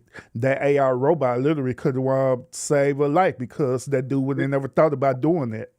Exactly. He'd be ready to go and everything, and she'd be like, "Let me massage you real quick. I can tell that you're hard." Dude would have forgot all about it. He relaxed now. He about to just go chill. F all that. He done. She'd be sitting here whispering in his ear how cute, how handsome he is, how strong he is, how big he is. Just be hyping him up. Dude would have been he wouldn't have been an incel at that point. He would have transitioned because he had that companion. Yep. Look at this. Exactly. AI bot already saving people. AI robot saving lives, man. Already. Like, this is the future though, y'all. Hey, Von said, what's going to happen when she could detect y'all lying, though? Should we just have her recalibrated where she can't detect lying, duh? We just gonna reset her. What kind of question? Yeah, that's duh. all it takes. that way you could want to lie to that robot all the damn time. That robot is not gonna care. Because guess what? That robot is not gonna be emotional. Exactly. Now that also depends if they get. You see how they operating now, because they might say, "Hey, let's make some advanced robots." Then we get that robot from Subservience. We get that Megan Fox robot where she was emotional. Yeah. But we're not there yet. But the future is literally the present now, because they're putting these robots out. They got them on this, not just display. They're ready to ship some of these robots out. Now, it is like $100K and some change. I did see the price point. It is like $100K, but just get a loan. Yep, get it. He said, just get a loan. Build your credit while getting the bot and smashing they damn bot. And they want to push these out to the men. So they're going to help them get these bots. So that's why we're saying, ladies, y'all need to start acting right, because we just going to get us a bot. Right, because it is here. The future is now. These AI bots are here, and they are pushing them out to the men. I mean, look at this little snow bunny right here. Hold up. Here she is.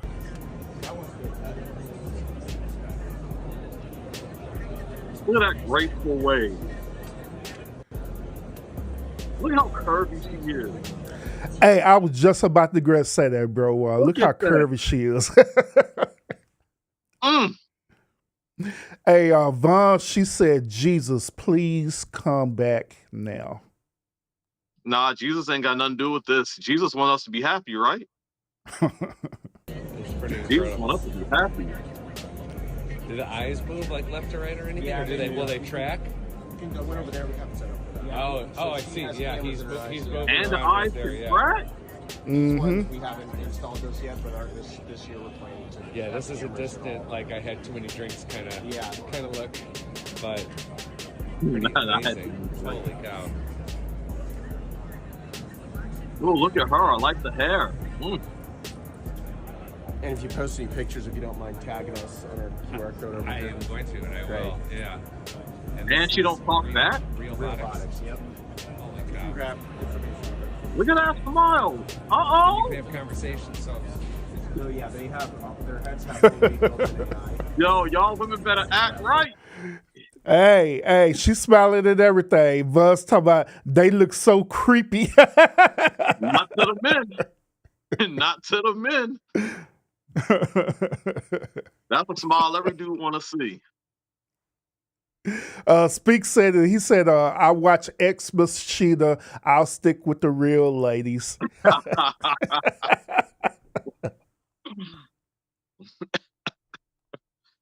It's all right, Speak. It's all right, Speak. More holes for the rest of us. more whole AI for the rest of us, huh? More AI booty for the rest of us. Salute E in the chat. E in the chat now. She said, "Good evening, Lionel and Urban. What the hell am I looking at, sirs?" We look at you looking at your competition. If you don't act right, this is what your husband going after.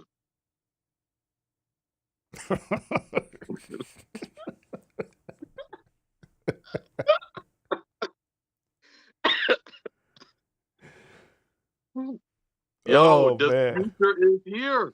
Like on some real talk, and you know they already upgrading these. E says she has no competition. All right. Y'all keep thinking that. Y'all keep thinking that. Every man thinking about another woman.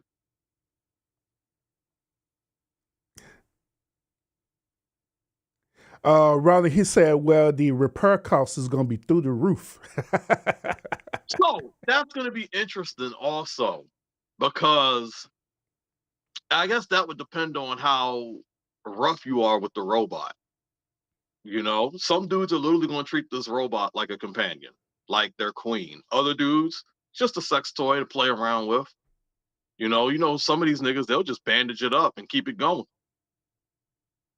But if it's anything like we do see in sci-fi quite often, might be a lot harder to damage them than we think. Mm-hmm. AI robot end up choking you and throwing you across the room. True, like Megan Fox. Megan Fox. Yeah, like Megan Fox. End up choking you, tossing you all over the place. Yo, this is where we're at. Like, and that's why I brought up. So when y'all go back to the Matrix, remember the conversation we was having, and you bring up the Animatrix, Second Renaissance, those two parters. We're virtually here now. When you think of iRobot, we are here. We just talked about subservience. We are here. We're literally here now. By 2030, imagine the upgrades they'll have for these.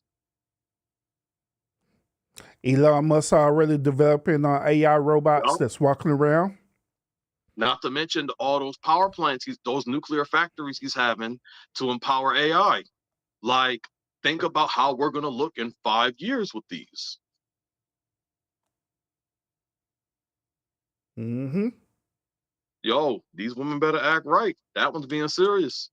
They're putting a lot of stock into this. Yep, and just imagine that no pushback, no talking bad, no sassiness, nothing None like of that. Unless you program her to be that way, but unless you program her to be that way. Mm-hmm. You don't have to deal with that. Oh, and guess what? You want to know what's going to be the best part about this? The best part about this is that the divorce rate is going to go down finally. Hell yeah. Because that bot is not going to want to get an attitude because you showed up at home late. Man, she gonna have dinner ready for you, bed made up, she gonna have the right anime plan for you. Like, is she gonna be on point? They even say you can customize it because you know that's coming also heavy customizations. Mm-hmm. And then on top of that, you don't even have to do no prenup for the robot. You don't need it. You just get a new robot. I don't like my Sarah Michelle Gellar bot. Let me get a Maya bot. Now let me get a Michelle Obama bot.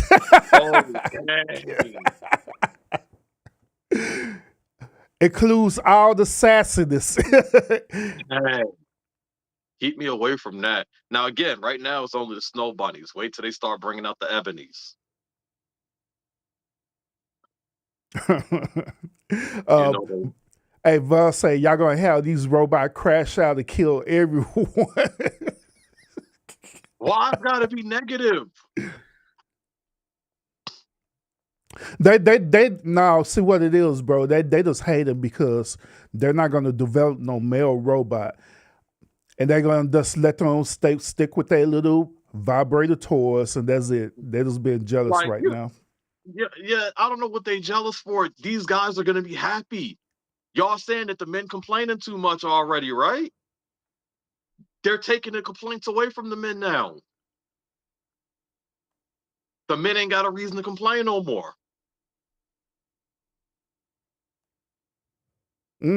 Oh, and here's the best part about this, ladies. You purchase your man a robot. It's not cheating with a robot because the robot is not even human. Because cheating pertains to you having either intercourse or affair with an actual human being, but a robot is not human, so it's not cheating. I don't, Urban, man, if these robots are gonna wear us out, I don't even think it's gonna be much cheating.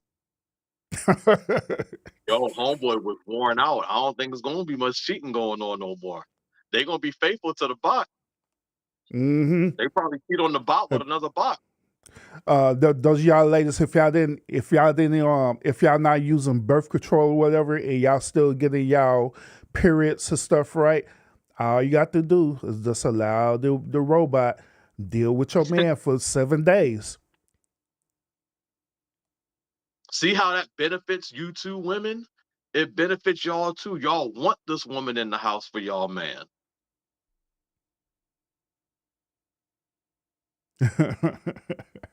See, it is gonna benefit that why you on your period or whatever, right? That robot could help you out on your period, you know what I'm saying? Get groceries for you. That robot could take care of the children for you. Look at that. All this Like, stuff. everybody wins. Everybody wins. Hey, I think it's a Ron, great investment for y'all. hey, Rhoda said the robot's gonna have you on child support. How they gonna have you on child support when they can't even have children, bro? That's gonna be a black robot. But let me stop. He said there's gonna be a black robot. Yeah, them black robots sure gonna put you on child support quick. Not the AI Pukishas. I don't think we're gonna get to that though. I don't think. I know it's fun to think about, but they're dead serious with this.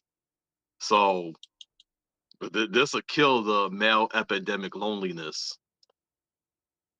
Yep. Sci-fi is reality right now. I keep telling people, sci-fi has a habit of becoming reality. Yep. I agree.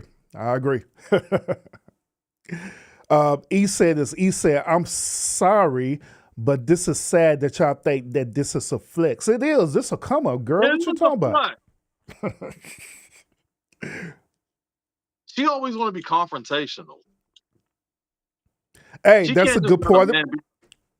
She can't let a man be happy. Hey, that's the best part about. Hey, that's the best part about the robot. You don't have to deal with no confrontational woman. You don't have to deal with a woman giving you pushback for no apparent reason. Dude just can't be happy. He's trying to enjoy his sci-fi robot. Well, it's not sci-fi no more, but he's just trying to enjoy his robot. That robot is going to be equivalent. Hey, that robot is going to be equivalent of that dude playing NBA 2K. But then again, women, they be giving pushback about men playing video games. I think it's mature for men to play video games. Yeah, man, can't even have a hobby, man. This robot, she going to be helping you with your hobby. She going to be like, yo, can I help you paint? Do I need to clean off the paint brushes? Do I need to shake the rattle can for you? That's why they call it a companion.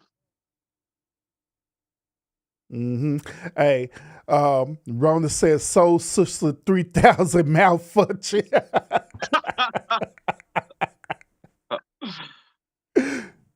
Robot prostitutes. Yo, they're gonna put the prostitutes out of business too. Them girls in the streets gonna have to get another job. Hey, I say that's good for the girls on the street too. Let's say, for example, they don't want to work a shift. They could just send a robot replacement to make Once that money again, for them. these AI bots are helping everybody. Win-win situation. That's why I said, like, if y'all haven't played, okay, because I know a lot of people that's in that chat probably don't play games like that, but go on YouTube and watch a playthrough of Detroit Becomes Human. That is what we're about to be in right now. Blue Jay, salute. Welcome to the lounge. I think this is your first time in the lounge. Welcome.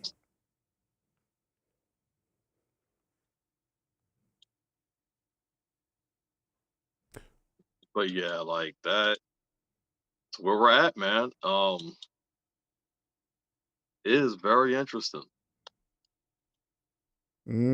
Yeah, facts. Unfortunately, I wish my stories could get to this level also, but it'll definitely will, because all you y'all would in be a abstract, though.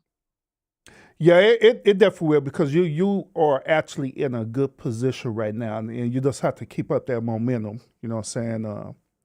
With all great things, it does take work and time. So Oh, not when everybody reading at a 4th grade reading level. hey, they But say you got to. So that's the thing. Go ahead. They said that you got to make your book like a Dr. Seuss book now. Yeah, but there was a lot of creativity in Dr. Seuss, but I do know that he talks differently. You know, when I'm talking about transfictional realities, most people don't know what that is. You know, you have all these people, and I talk to a lot of people that quote unquote have all these degrees. They have all these expertise and whatnot. But because I literally dive in abstractions and ontologies and whatnot, when I start talking about the core themes and concepts of my work, all that knowledge go out the window. They have a hard time keeping up. And it is very interesting. Because then I have to start challenging comprehension. And I'm not like calling no one stupid, because people always take it that way. But like when I say I have to explain infinity, most people only know the vague interpretation of it. They know it's a concept that's eternity and time, or and something endless or unbounded, but yet they don't really have a grasp of it. Hence why I have to go through a whole breakdown. If you go on my site, I give you definitions on everything you could ask. Everything is on there. But like, if I'm going to have a conversation, it's like, okay, I got to break it down. Like this character, he operates on a level where a single punch from him generates more than an infinite amount of force. That may not register immediately. But they don't realize that I'm also talking about superseding the mathematical theory of infinity, where I'm surpassing the concept of size and cardinalities of infinity. Everything from large cardinals to uncountable infinities and all of that. Or if I'm telling you that these characters operate beyond the framework of nothingness, possibility, and totality, the grand principles of creation, people also don't automatically realize what's going on. Hence why I have it on the site where you can look at it. Like the website is going to be your best friend with all my earlier work. And of course, all my modern work currently, because I'm putting a lot of content up there. Generally, people think they have an idea of what like a multiverse is, but then you really don't, because a lot of people haven't dove into string theory or M theory. They haven't went into the theoretical frameworks of ensembles or higher dimensional brains. They don't quite have a grasp of how serious it is. But then when you have my characters in my book who look at this stuff like a pinpoint needle or a zero-dimensional particle. So when they're looking at it like that, you don't quite grasp how these characters are, because again, they surpass the concept of size. They surpass the concept of dimensions. Real, Most of real, go ahead. real quick. This is like salute. Welcome to the lounge, brother. Oh, you go ahead. Yeah, like, so people have they in my experience as writing for so long now, you hear the pushback that comes with it, or what people have a hard time grasping. Some people don't understand what a structured layer of existence really is, a tier system, a hierarchy. But then when you surpass the concept of tiers and abstractions and you start going into other stuff, now it becomes more intricate to the mind. It becomes more convoluted, because what are you supposed to think? I'm literally challenging the limits of power and people's perspective. I'm challenging what comes before existence, which precedes essence. I'm challenging I have characters that surpass names, terms, and an essence, and they're ineffable at the same time, where I make it that you can't even be apophatic against them. So you have to literally expand your mind to see what's about to happen. How will this character supersede that character? Because your conventional definitions and constraints, your knowledge of ontology all the way up into cataphysics are irrelevant, because I surpass all of that. And then what happens when we surpass it? We keep going. It gets to the point where it becomes paradoxical, because even if you're in a state of endless ascendancy, endless transcendence, we step beyond that. I got characters that just literally supersede that. But there's all types of stories that surround this on why these characters are operating like this. So that's where I say it becomes difficult when you're trying to push this, but yet you're looking at what's really out there, what's the popular stuff, and it's all like kindergarten. I say kindergarten type crap, but it's all like teenage crap. That's the majority of the stuff they're pushing out. Their ideas aren't really challenging maximal complexities. They're not really going into that distance, especially if you're looking at black work, just to be real.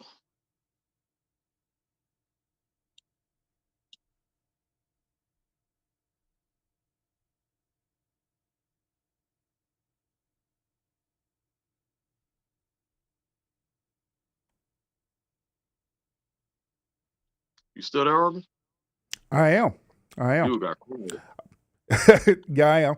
I'm so pretty monitoring the chat and stuff. I got you. That they're not speaking much. They just listen to you. Yeah. So Okay. keep it up. Dude, I don't even know if they understand. No offense to nobody. No offense to nobody.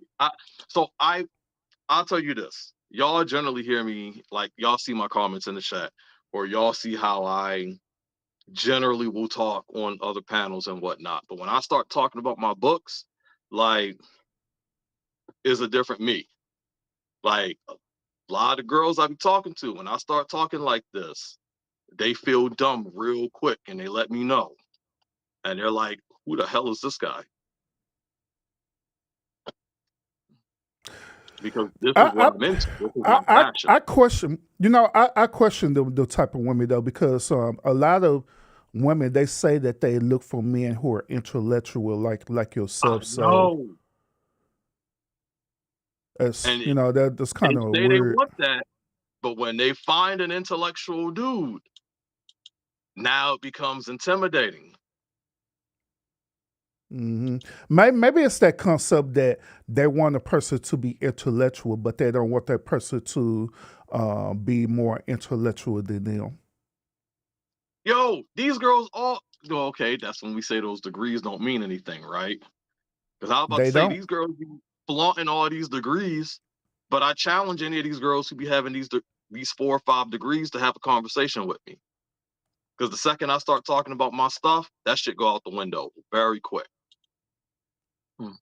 because I like to talk about, the nature phenomena, scientific phenomena, um, emergent phenomena, epiphenomenon.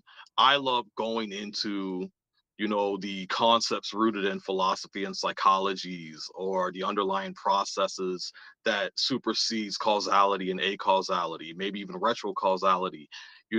I like talking about the evolutionary perspectives of creationism, superexistence, apophatic theologies or cataphatic theologies. Like, this is what I be talking about.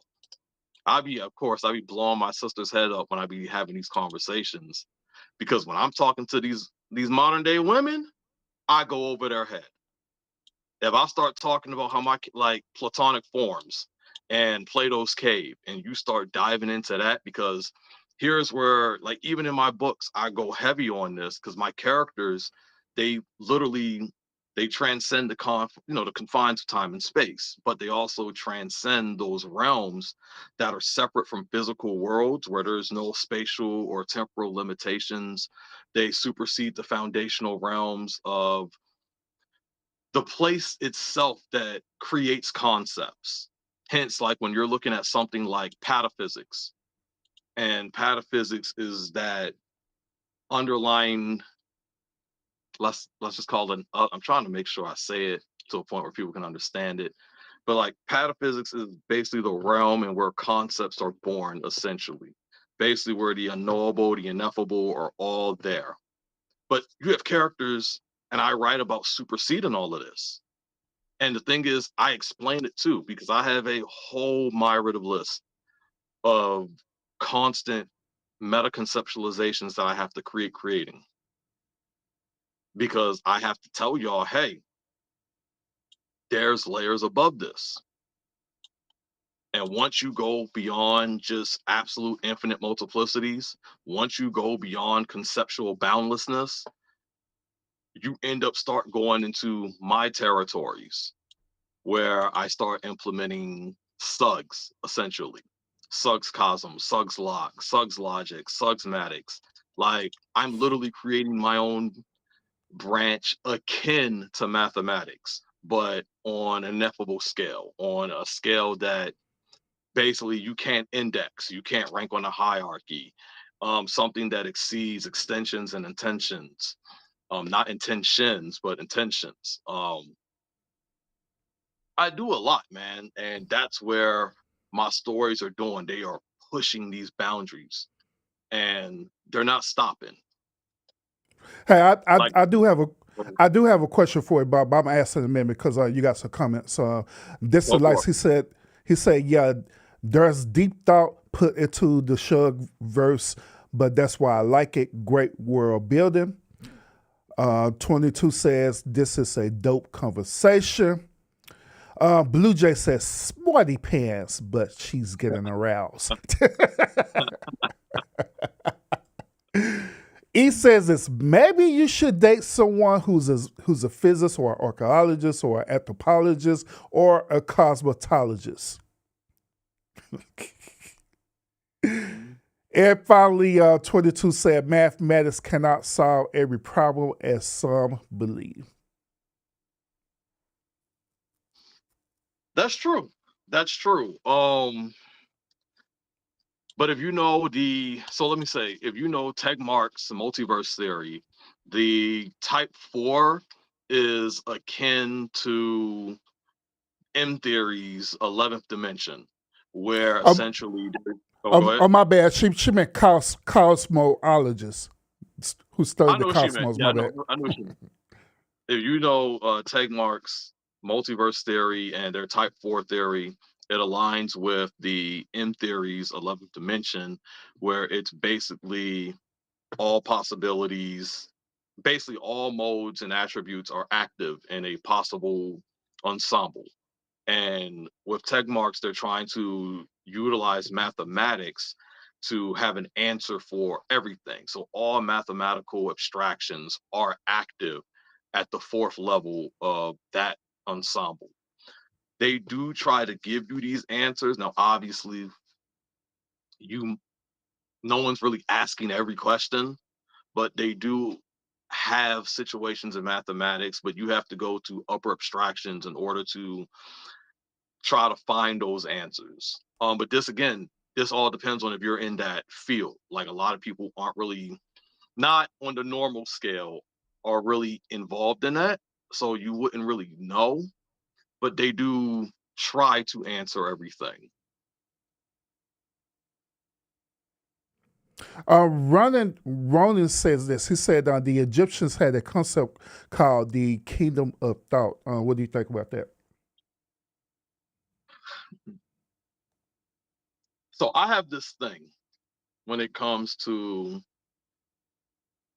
African philosophy and Egyptian philosophy also, because I've heard of it. However, and I had a conversation recently with someone about it, I'm not the biggest fan when it comes to African concepts because a lot of the things they operate on has to deal with finite nature, and their level of their level of evolution is lacking in a lot of their mythos. And when I compare it to like Indian mythology, or when you're looking at like Hinduism, they're all about creation, sustain and destroying on cosmological scales, literally boundless, going into the infinite. And I would always point someone more so towards them than I ever would when it goes to the African concepts, because I think they're always lacking, honestly. I believe that they're lacking like that is because they have a they have a poverty mentality. They purposely limit themselves. Like the highest that they believe that they could go is like being kings and queens, and then they literally separate their Egyptian deities from them to give them a little bit more enhancements. But even then, their Egyptian deities have limitations on them, where how far they could go. Like so they have, just like how people will talk about the Bible and whatnot, or just like how they'll talk about certain things in Hinduism, they have also rewritten their gods also to more so attune to modern day. But a lot of their stuff back in the day, like their strongest gods was basically like gods of thunder and lightning, god of the sun. And I'm sitting here like, that tiny star, that's the god of? And it's only more so in modern days they've actually tried to be like, no, this god is the creator of the universe and whatnot. But that's not what y'all ancient shit was saying at all. Like, it's just very interesting.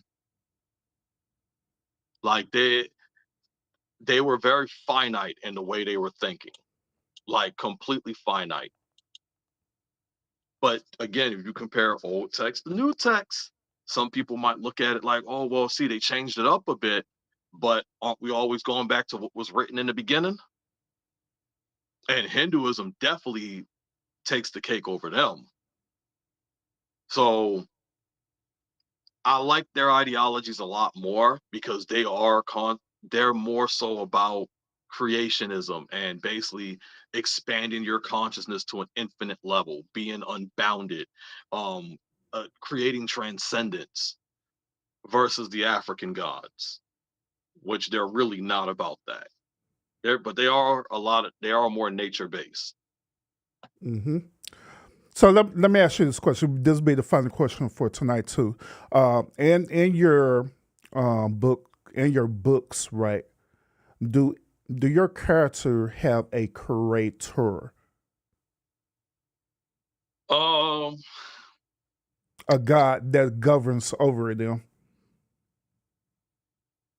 I'm gonna say yes and no. A lot of the characters are self-created, and this is why things like nothingness is irrelevant to them. because you can literally erase them on infinite levels, and they could literally just self-create themselves and step back into the battle or step back into the situation like nothing happened. Originally, though, yes, the Ace of Spades, he was the creator of the Heir to the Stars cosmic hierarchy. However, he got lazy and he wanted to get a successor. So what he did was eliminate any type of boundaries there was. And he wanted to force self-creation to happen in the verse. So so you could just have characters literally forcing themselves into creation from nothing. But then we eventually find out that the Voyager family was even here before the Ace of Spades. But they have nothing to do with the creation, despite the fact that they can literally operate without action or will and basically recreate the entire franchise just because. So it's yes and no simultaneously. Cool. Just saying. Cool. All right, everybody. Appreciate you tuning in to the show. This whole entire show, Lionel was the host of the show, and I was just co-hosting the whole entire time. Lionel did a phenomenal job tonight, y'all. Man, y'all just put your hands together for Lionel, man.